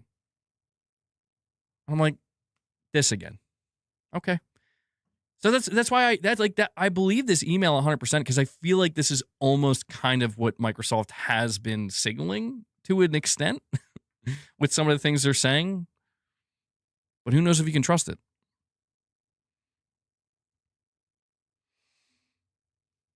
Fallout 5 2033. I mean, maybe. The highest selling Gears of War game is Gears of War 2 at 6.7 million. Ain't no way Gears of War EA is reaching that. No, it's not. No, I mean, it would have to really catch fire. Maybe it could. But it's not looking likely. I thought exclusives were anti-consumer anyway. Yeah, exactly. Game Pass currently is making $5 billion in revenue a year, but the amount of money that it has cost the Xbox Store, I guess over the last decade, is closer to $100 billion over the years.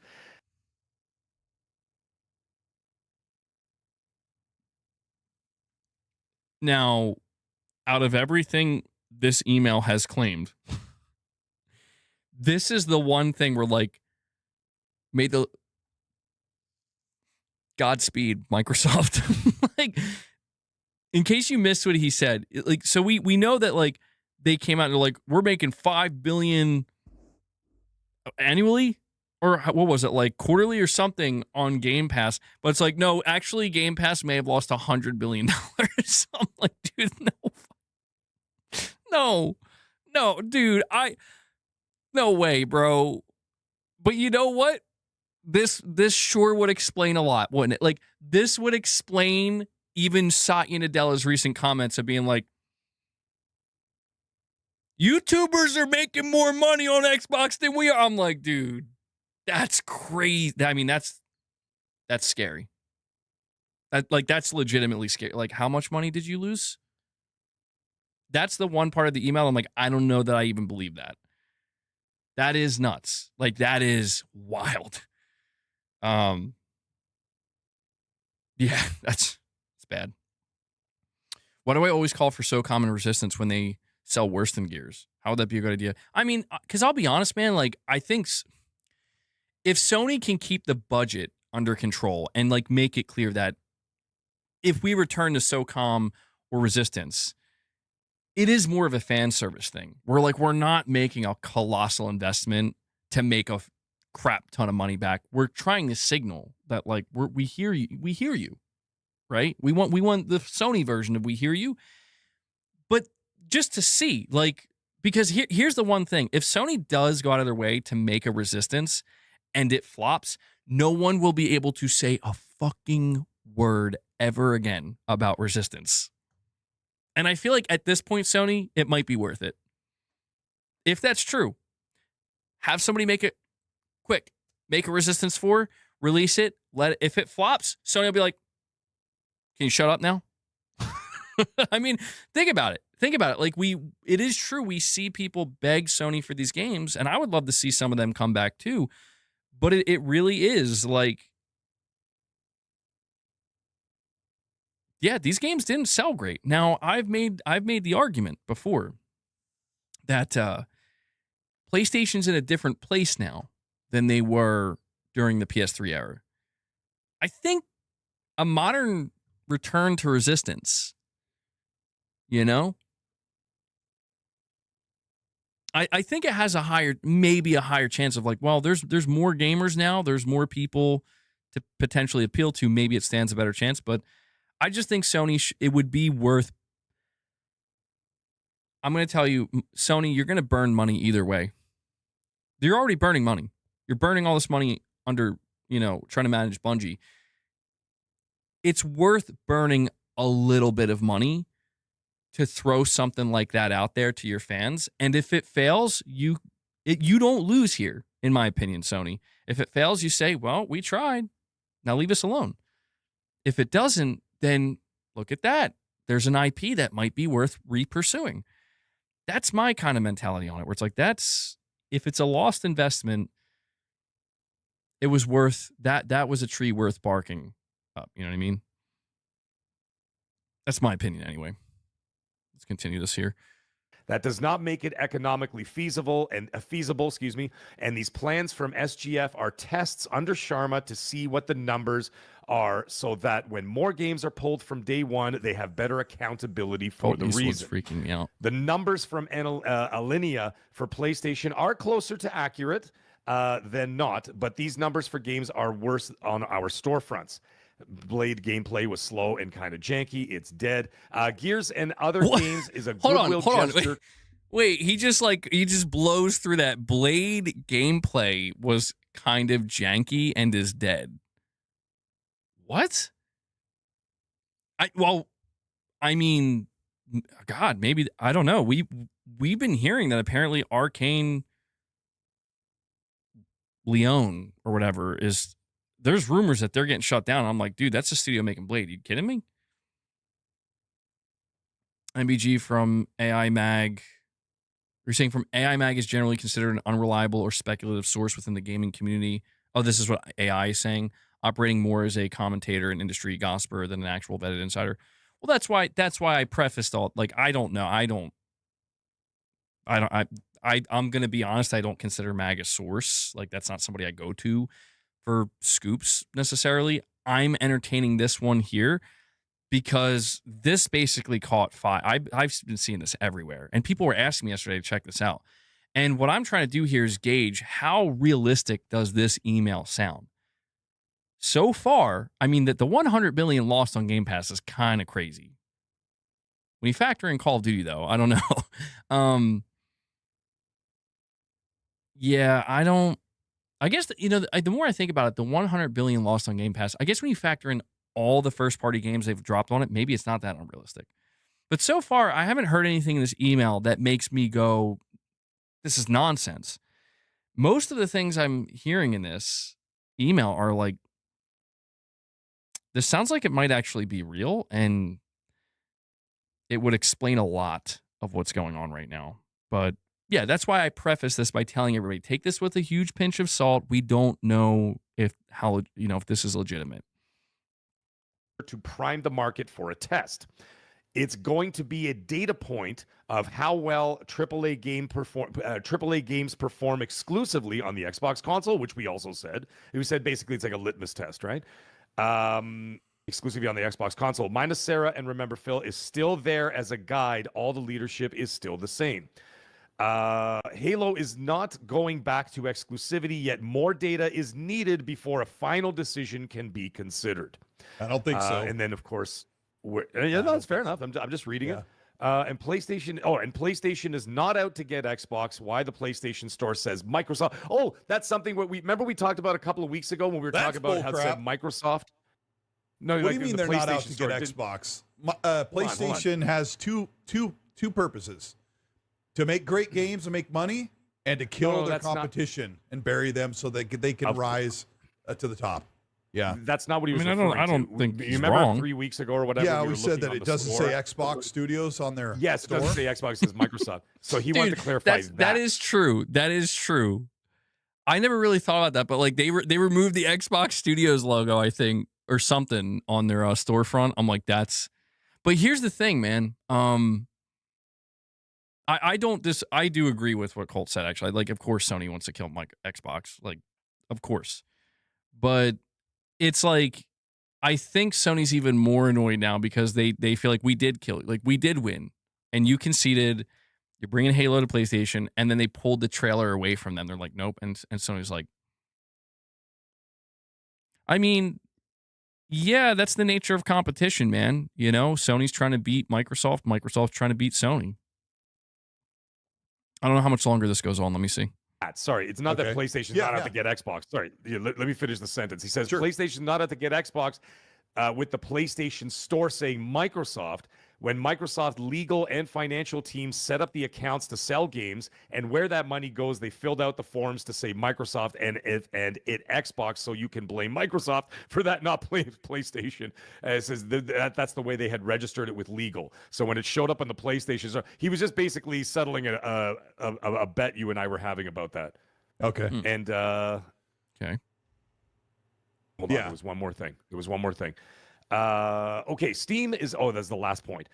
He says Steam is no different than PlayStation as a third-party marketplace, and every time someone purchases an Xbox game on Steam, the data tells our leadership that the Xbox ecosystem is not good enough and games need to be multi-platform. So they said they were looking at that as a metric of not reading the metric properly as to games being sold. And it was coming across as not selling enough. The last thing he says, one more thing. Bethesda is not Xbox Studios because of the purchase agreement from the previous owner and the deal having certain terms on its independence unless it failed to meet certain financial obligations. Which it did. So, yeah, I think the days of Bethesda. And then he talked about Bungie layoffs. Yeah, the days of Bungie layoffs are coming. Yeah, well, Bungie's got 800 employees. So, yeah, MBG sent that email. No, I'm just kidding. Well, I mean, yeah, I'll be honest, man. Like, there's not a single thing that was stated in that email that I'm like, nah, no way, not possible, can't be. Every single thing sounded more than plausible. Like, I'll be honest, it almost just sounded like the person who wrote the email, like if they were from, like, it's like they're just basically putting down, just with a few more details, what we all just saw happen, what we already know. That's my read on it, man.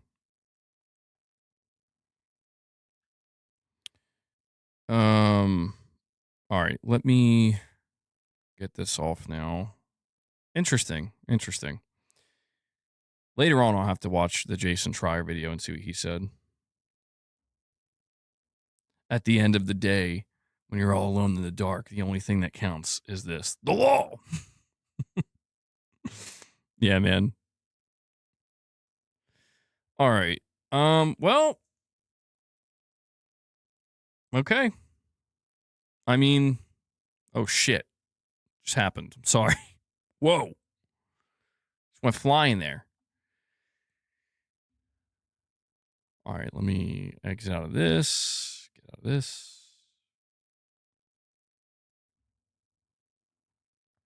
Let me head back to the chat now. Guys, do me a favor. Continue hitting that like button. We're sitting at 167 likes. We're very close to 175. No. I was reacting. There was an email that was sent to MAGG, who is the co-host of the XNC podcast, I believe. And this email was from somebody who apparently works internally at the Xbox division and was basically giving them a bunch of information on and details about what's going on behind the scenes, what's really happening, and what led to this. And, you know, it's interesting to hear for sure, but it's also one of these things where it's like, yeah, like it all, I mean, I think most of this, to be honest, if you're paying close enough attention, most of it could be inferred, you know?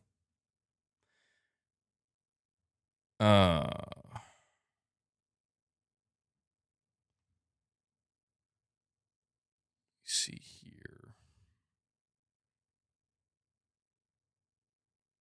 Treyarch. Oh, hold on. Treyarch just announced this 32 minutes ago. It's official. The original Black Ops and Black Ops 2 are being ported to PlayStation in July, courtesy of our partners at Iron Galaxy. So that's official. Do they give any more details? That's it? So in July. I mean, is it going to have multiplayer? There's no way it has You know that it's not going to have multiplayer. They're going to screw it up.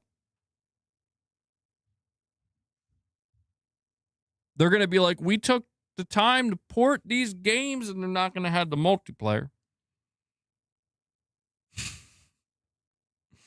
Damn, Gaming Survivor's breaking out the codes. He's breaking out the codes, bro. Damn.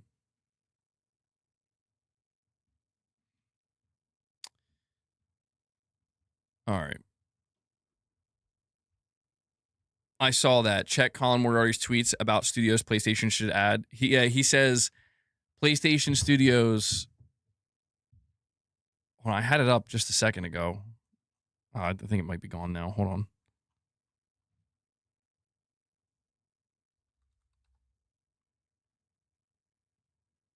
Colin Moriarty tweets a complete list of studios PlayStation should add to their first party. And then there's nothing listed. I mean, it's hard to argue that. It really is. Like, it's difficult to look at the way PlayStation Studios has been managed over the last 6 years of the generation, and I think earnestly express genuine confidence, like high-level confidence of, I think they should acquire. Now, I know I'm saying I think Ninja Theory could do well under Sony, but my whole thing with Ninja Theory, I want to reiterate this, is like they're dying anyway. Throw them to Sony. In my opinion, like let Sony try, and worst case scenario, Ninja Theory dies anyway. They couldn't be saved. But that's the thing. Like, does Sony want to waste more money? I want to say this, okay? I absolutely hate the idea that Sony is afraid to make certain moves with studios and potential acquisitions or spend money because of how badly they got burned with Bungie. My great fear is that at a higher level at Sony corporate, they don't understand. That would be the worst thing of all. Is like, imagine if Sony doesn't understand why they're being burned by Bungie. They just think, man, we took a really big chance and we just got burned. And it's like, no, no, no. You made an incredibly stupid decision that many people, if they were there, or many gamers, many pundits for that matter, would have been able to, given a little bit of time to evaluate the situation prior, would have said, don't do that. Don't do that thing. Same thing with Concord, where it's like, don't do that. Kill that thing. Stop it.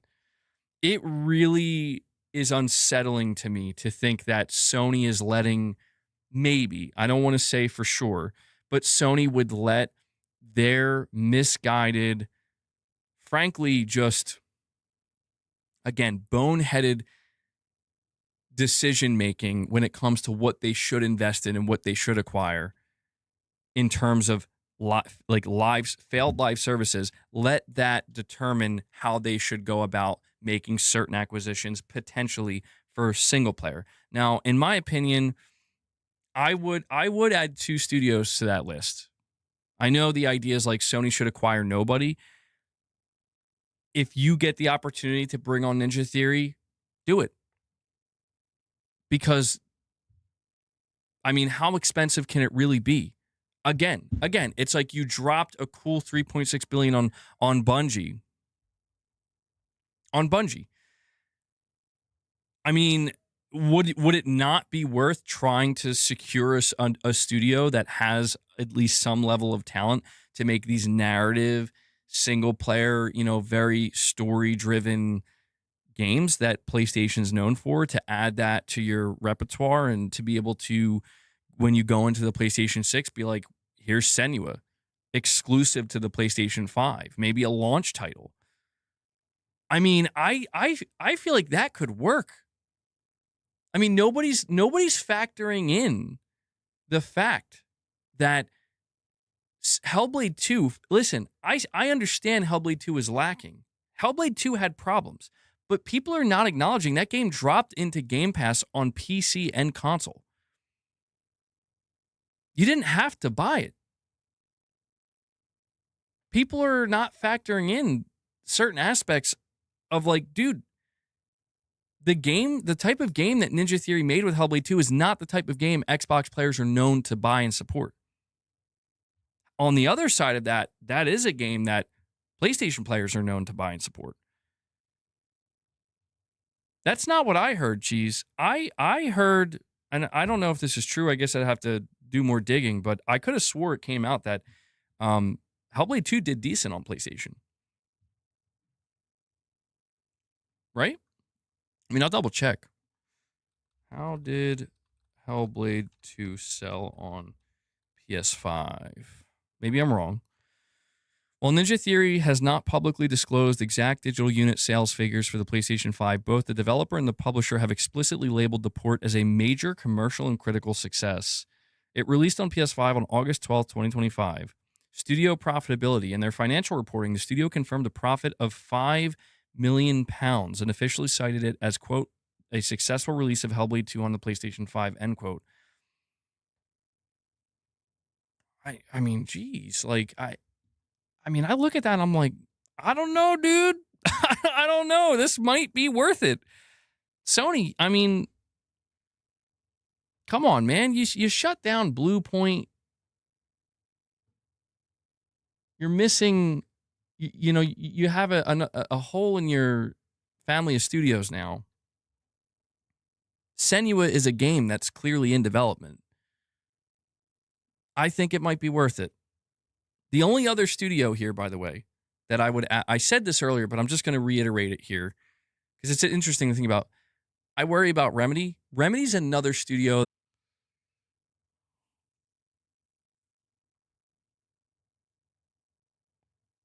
Are we back? Hold on, my stream died for a second there. I don't know if we're back. I'll wait for my chat to confirm.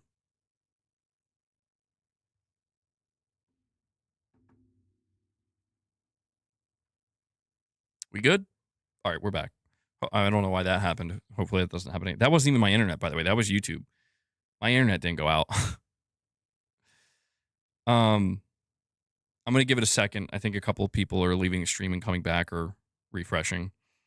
I'm cutting off. Can you hear me okay?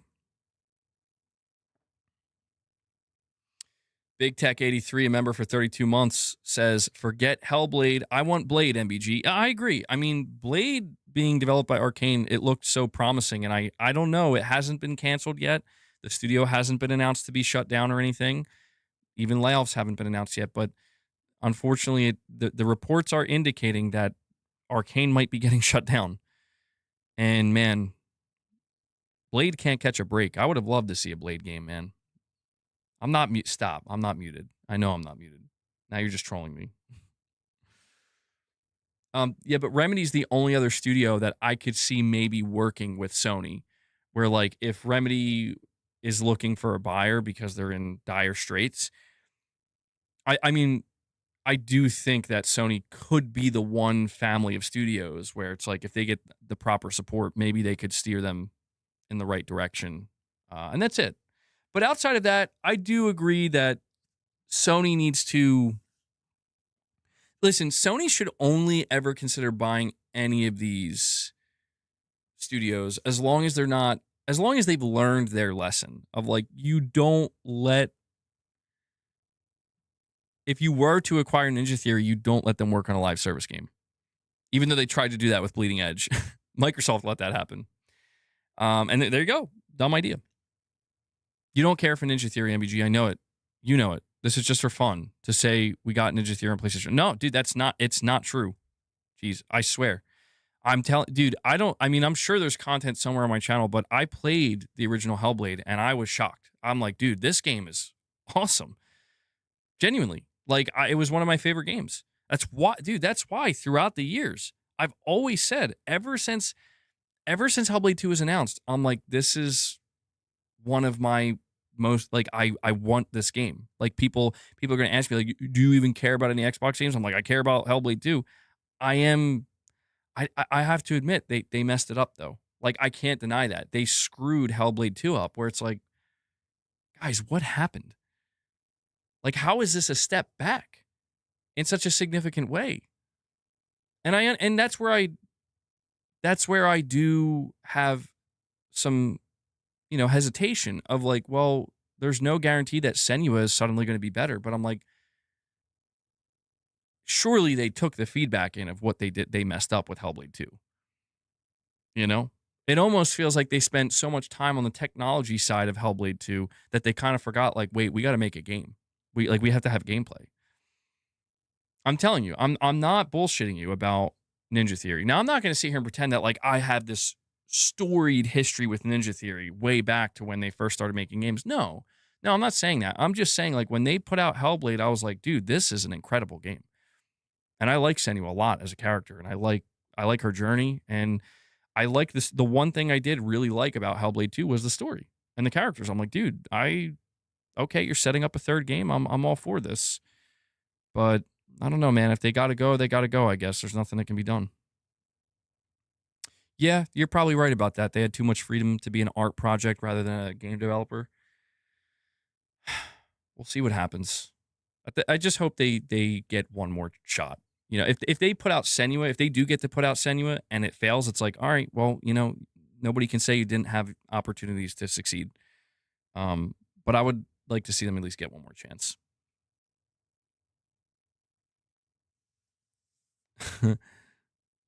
So we don't know I don't know if this person has any credibility.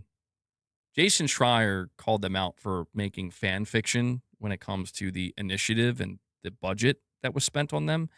But you're saying Millie A said on Twitter that Herman Hulst admires machine games. Breaking news. Microsoft is selling machine games to Sony. Wolfenstein 3, PlayStation 6 exclusive. Could you imagine that, dude? Like, I mean, all right. I don't believe that though. I mean, Herman Holstead. He suddenly Herman Holstead admires machine games. Bet you he admired Overwatch too.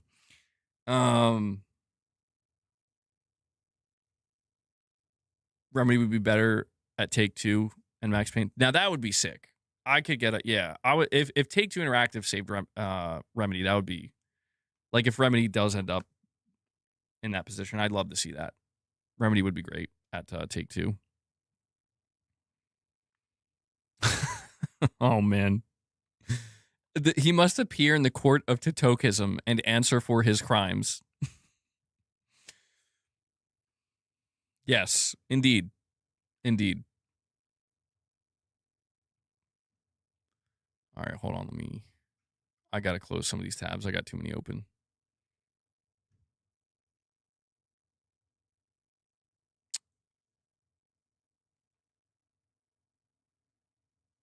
Okay. All right. All right, so I think we'll stay live for wow. Okay. Hold on. This is crazy. Spider-Man 2 just got an update. They won't even put Wolverine on their banner, and they're updating Spider-Man 2 with new content. Here we go. Let me show you guys. And people tried to tell me earlier in the stream, there's nothing to be worried about, MBG. It's fine. It's fine. Don't worry. Oh, there's one more thing I have to react to, by the way. People were telling me to react to Greg Miller's rant about Xbox. I'll see if I can bring that up next. I think it's short. I think it's like 2 minutes. Whoa, my God. Okay, hold on. Hold on. I will fix this. There we go. Spider-Man 2, Spider-Man Brand New Day suit. Available in-game July 28th. PS5 and PC? Are you kidding me? Well, there you go. I mean, I guess it makes sense. I mean, how much time did it take them to make this suit? There goes Insomniac spending more money on Spider-Man 2.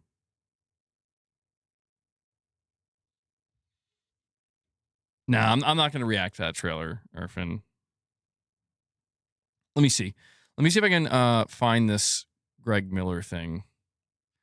I think this one's on Twitter. So where do I find it? Kind of funny. Maybe it's on their Twitter. I mean, I don't watch Kind of Funny, but where is it? I can't find the maybe it's Kind of Funny Games. Is that what it is? No, it's not. Is it Greg Miller? Maybe he posted it on his account, perhaps? No. All right, I'm going to have to try to find this.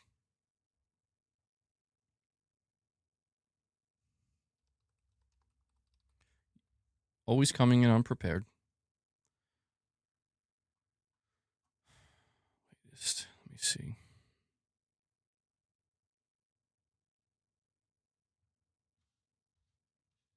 Okay, here we go. Somebody posted the clip here. I don't know who this is, but let me see. I'll bring it up now.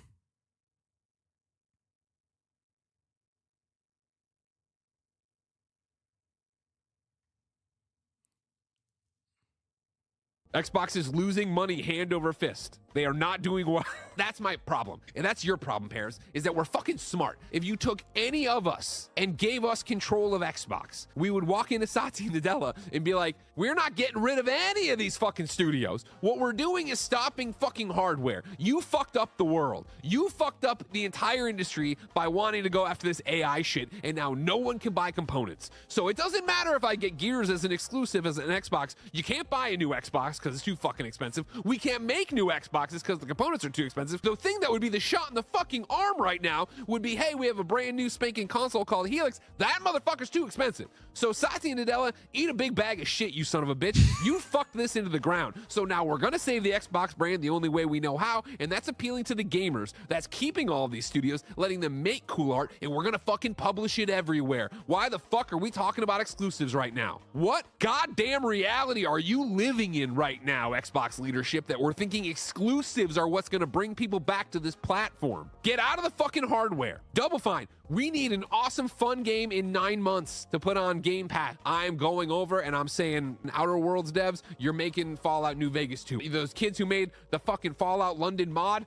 I'm giving them money and we're fucking making a thing out of that too. Like, I'm here right now and I'm talking to Satya Nadella while he's this giant fucking bag of shit, because fuck this guy. You are not going anywhere with this brand if we don't have a vision for what it is. I don't know how you cannot look at the failure of the announcement and generation that was the Xbox One and not go, we will never do that again. We will never step foot on a stage and not have a message we believe in. Nobody believes in any of this except the fucking money. Well then, well, I mean, I hope Greg Miller understands. I'm sure he does, that if he legitimately walked, if he was the head of Xbox, the CEO walked into Satya Nadella's office and said any of that, he would literally be fired on the spot, and Matt Booty would take his place. And Matt Booty would do all the things that Asha Sharma is doing now.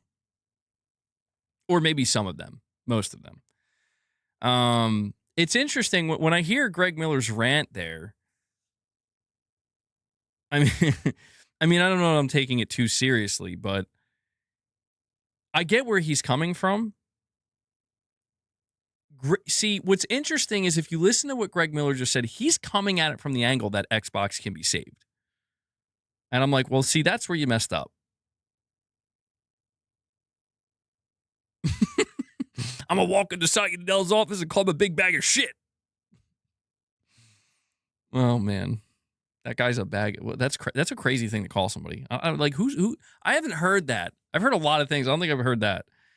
But I really do think that that's kind of where Greg Miller's opinion of how to save Xbox, where it falls apart, is like, I think what he's not realizing in his heated rant, because I get it, I'm there all the time too, is that like everything you just said, they've been trying that. Like they already tried that. That's what I like. I think that's why I believe Xbox really can't be saved. Not in a fan, like I'm not trying to play the role of the fanboy. It's just I really don't, where it's like they've poured, like they've done everything. They've turned over every stone. They tried to literally give all of these studios the utmost freedom with like unlimited budgets, practically speaking. And this is the result it yielded for them. And I'm like, Fallout New Vegas 2 doesn't save Xbox. Double Fine doesn't save Xbox. Even the Elder Scrolls 6 being exclusive doesn't save Xbox. Like we have to understand that when we talk about, why does it say I've only been live for 14 minutes? Hold on. What the hell's going on? That's really weird. All right, whatever. Maybe it's glitched. When we talk about Xbox right now, June 17th, 2026, we have to understand that we are talking in a post, we tried to put Call of Duty on Game Pass Xbox. A post, we tried to put Starfield on Game Pass and make it exclusive to Xbox. We're talking about these things in a world where that already happened. And none of it worked. None of it worked. I'm just saying, man, like, there is, in my opinion, the only possible chance, if there's any. It's like, MBG, how would you try to save Xbox? Unfortunately, I would be doing probably some of the things that Xbox is, where it's like, we need to trim all the fat. I would be very upset about it because I'd be like, who did this? Who knotted this up like this? Phil? I would have to agree that there's no choice. There is no more choice unless we want to go under tomorrow. So that would be the first thing. I would then find a way to, we need to create a regular console. Xbox needs to be the actual competitor to the PlayStation 6. And that's what I would say. Okay, so we might have to delay it by a year. Maybe there's a chance Sony will delay the PS6. But that's what we need. We need Xbox to be a console, not a PC. After that, I look at and this is the most difficult part. This is the part where I would maybe struggle the most. Where it's like, okay, well, if I'm going to make a console, right? If I'm going to seriously sit here and say, we need to make a comeback with the console, because that is the Xbox, and, you know, we're going to rally behind that. Of course, exclusives would have to be a part of that. The difference between me and Asha Sharma is I would say to Xbox players, all games going forward, except Call of Duty and Minecraft, are going to be exclusive. And yes, we have a regular, when I would start talking about the next gen, and I would just signal to Xbox players, we're making a regular console. It's a true successor to the Series X. I would do this because, truthfully, I would firmly believe the only way forward for this brand, if we're talking about it not dying completely and just going completely under, is we have to emulate what our peers are doing because it's working for them. However, I would still be questioning things. You know, I would be looking at Halo, you know, the Halo studio, and be like, do you guys actually have any juice or what? But that's the thing. If I was in a corporate position where it's like my job literally is to come in and right the ship and make it profitable, truthfully, the way I'd probably save Xbox, like if it's my ass on the line, my ass, I'm not a pundit, I'm in the position, I probably just go, I say we're done with the hardware. We're going full multi-platform. It's okay. It's okay. We're just going multi-platform. That's where I do agree with Greg to an extent, but, you know, like maybe to an extent he could be right, where it's like that maybe could see, because he's talking about it like from saving all the studios. It's like, you're not saving all the studios. Even if Microsoft says we're done with the hardware, our platform's going to be minimized to just being on PC and wherever else, whatever hardware lets it be on there. And yeah, we're just going to publish games. There's no way all these studios survive even then. You know, like it can't. But that's what I would do probably. If it was truly like, you either make this profitable or it is over, I would say no more hardware. And all the really hardcore fans that are going to have a meltdown, it'd be like, okay, have your meltdown. You guys weren't helping anyway. Like, sorry, like this is where we are. It's literally sink or swim. We're about to be spun off. And the chances of us surviving if we get spun off, they don't necessarily raise, you know? Geez, you're saying MBG with Steam being sued left, right, and center over being a monopoly. Do you see problems for PlayStation in the future with no Xbox? They'll have control over the console prices, especially third-party percentages. Yeah, I do. I do see that being a problem because you're right. Steam is getting sued from every angle. And there is an argument to be made that Xbox having a console and having hardware and being a platform that's trying to be the opposite, the actual layer of competition towards PlayStation. Yeah, lawyers and anybody who's trying to sue Sony can point to that and be like, there are other options. When the options are diminished, that's when suddenly the scopes really zoom in on like, okay, well, the lawsuits for Sony would definitely start to increase significantly. And Sony would probably start to lose some of them. But yeah, man, I don't know. I hate to say it. If I'm just being totally reasonable and rational about it, it's like, can Xbox be saved? I don't think so, man. I really don't. I don't say that with ill will. I genuinely, like, that's my honest to God assessment. Like, no, I don't think so. I do not think so.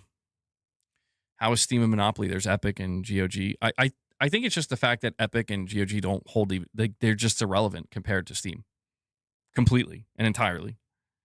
So it's like, it may as well be a monopoly, Is it fair to look at it that way? Where it's like, well, maybe Steam just beat the shit out of them. So like they won the game too hard. It's like, oh, it's like a game of, it's like when you're playing Monopoly and somebody starts to run away with it. It's like, what's the point of even playing anymore? I mean, yeah, that's pretty much it. Anyway, guys, I think this is going to be a good place to wrap the stream up. It was a solid 4-hour episode of Press X podcast. And, as I do my outro, that is the last call. If you want to drop anything, drop it while I'm doing my outro. If not, I'm going to miss it. All right. But saying, God, man, YouTube is so effing annoying. Ads in the middle of the stream. I'm watching. You sons of bitches. No.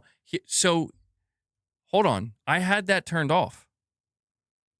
And now it's on. Dude, YouTube's doing something. I don't know. That's the second time that's happened. I turned that off before I stream. And this is the second day. It's just automatically turned on. Maybe it has something to do with when my stream cut off and came back. Maybe it like turned it on or something. Very strange. Very strange. You're saying it usually happens with my streams? That should not be the case. Every time I set up my streams, I turn it to manual. All right, well, remind me tomorrow when my stream boots up. Maybe YouTube's secretly turning it on and they're like, hopefully you won't notice. When I stream tomorrow, remind me within like the first 15 minutes to check to see if it's on or off, because I turn it off before I ever stream. So anyway, guys, that's going to wrap up today's episode. Thank you so much for tuning in to the stream today. I really appreciate all the support. The only thing I'm going to request from you as you're heading out is hit that like button. I did put out a news video earlier. You can go check that out if you want to support everything I do here. The stream thing is deeper. The government wants their info, and they have been saying no to user info being leaked, and they want them censored. And they also said no, so they keep suing them. Jeez. Or the Steam thing is what I meant to say. Yeah, some weird stuff going on, man. I also want to make sure to give a shout out to Devil Shooter. Devil Shooter does the timestamps for the streams. So if you see him in the comments with those timestamps, give him some thanks, show him some love. I know he appreciates it. Devil Shooter, thank you for what you do, man. And yeah, that pretty much wraps it up. Again, really appreciate all you guys. Thank you to anybody who dropped any memberships, super chats, direct donations. It all helps and, contributes and allows me to continue to do what I do here, and I couldn't do it without you. So really appreciate that, guys. All right, enjoy the rest of your day, evening, or night. I will catch all of you in the next one. Shadowlink, don't be mad at me. I swear it wasn't me. I'll catch you all in the next one. Till then, take care, everyone.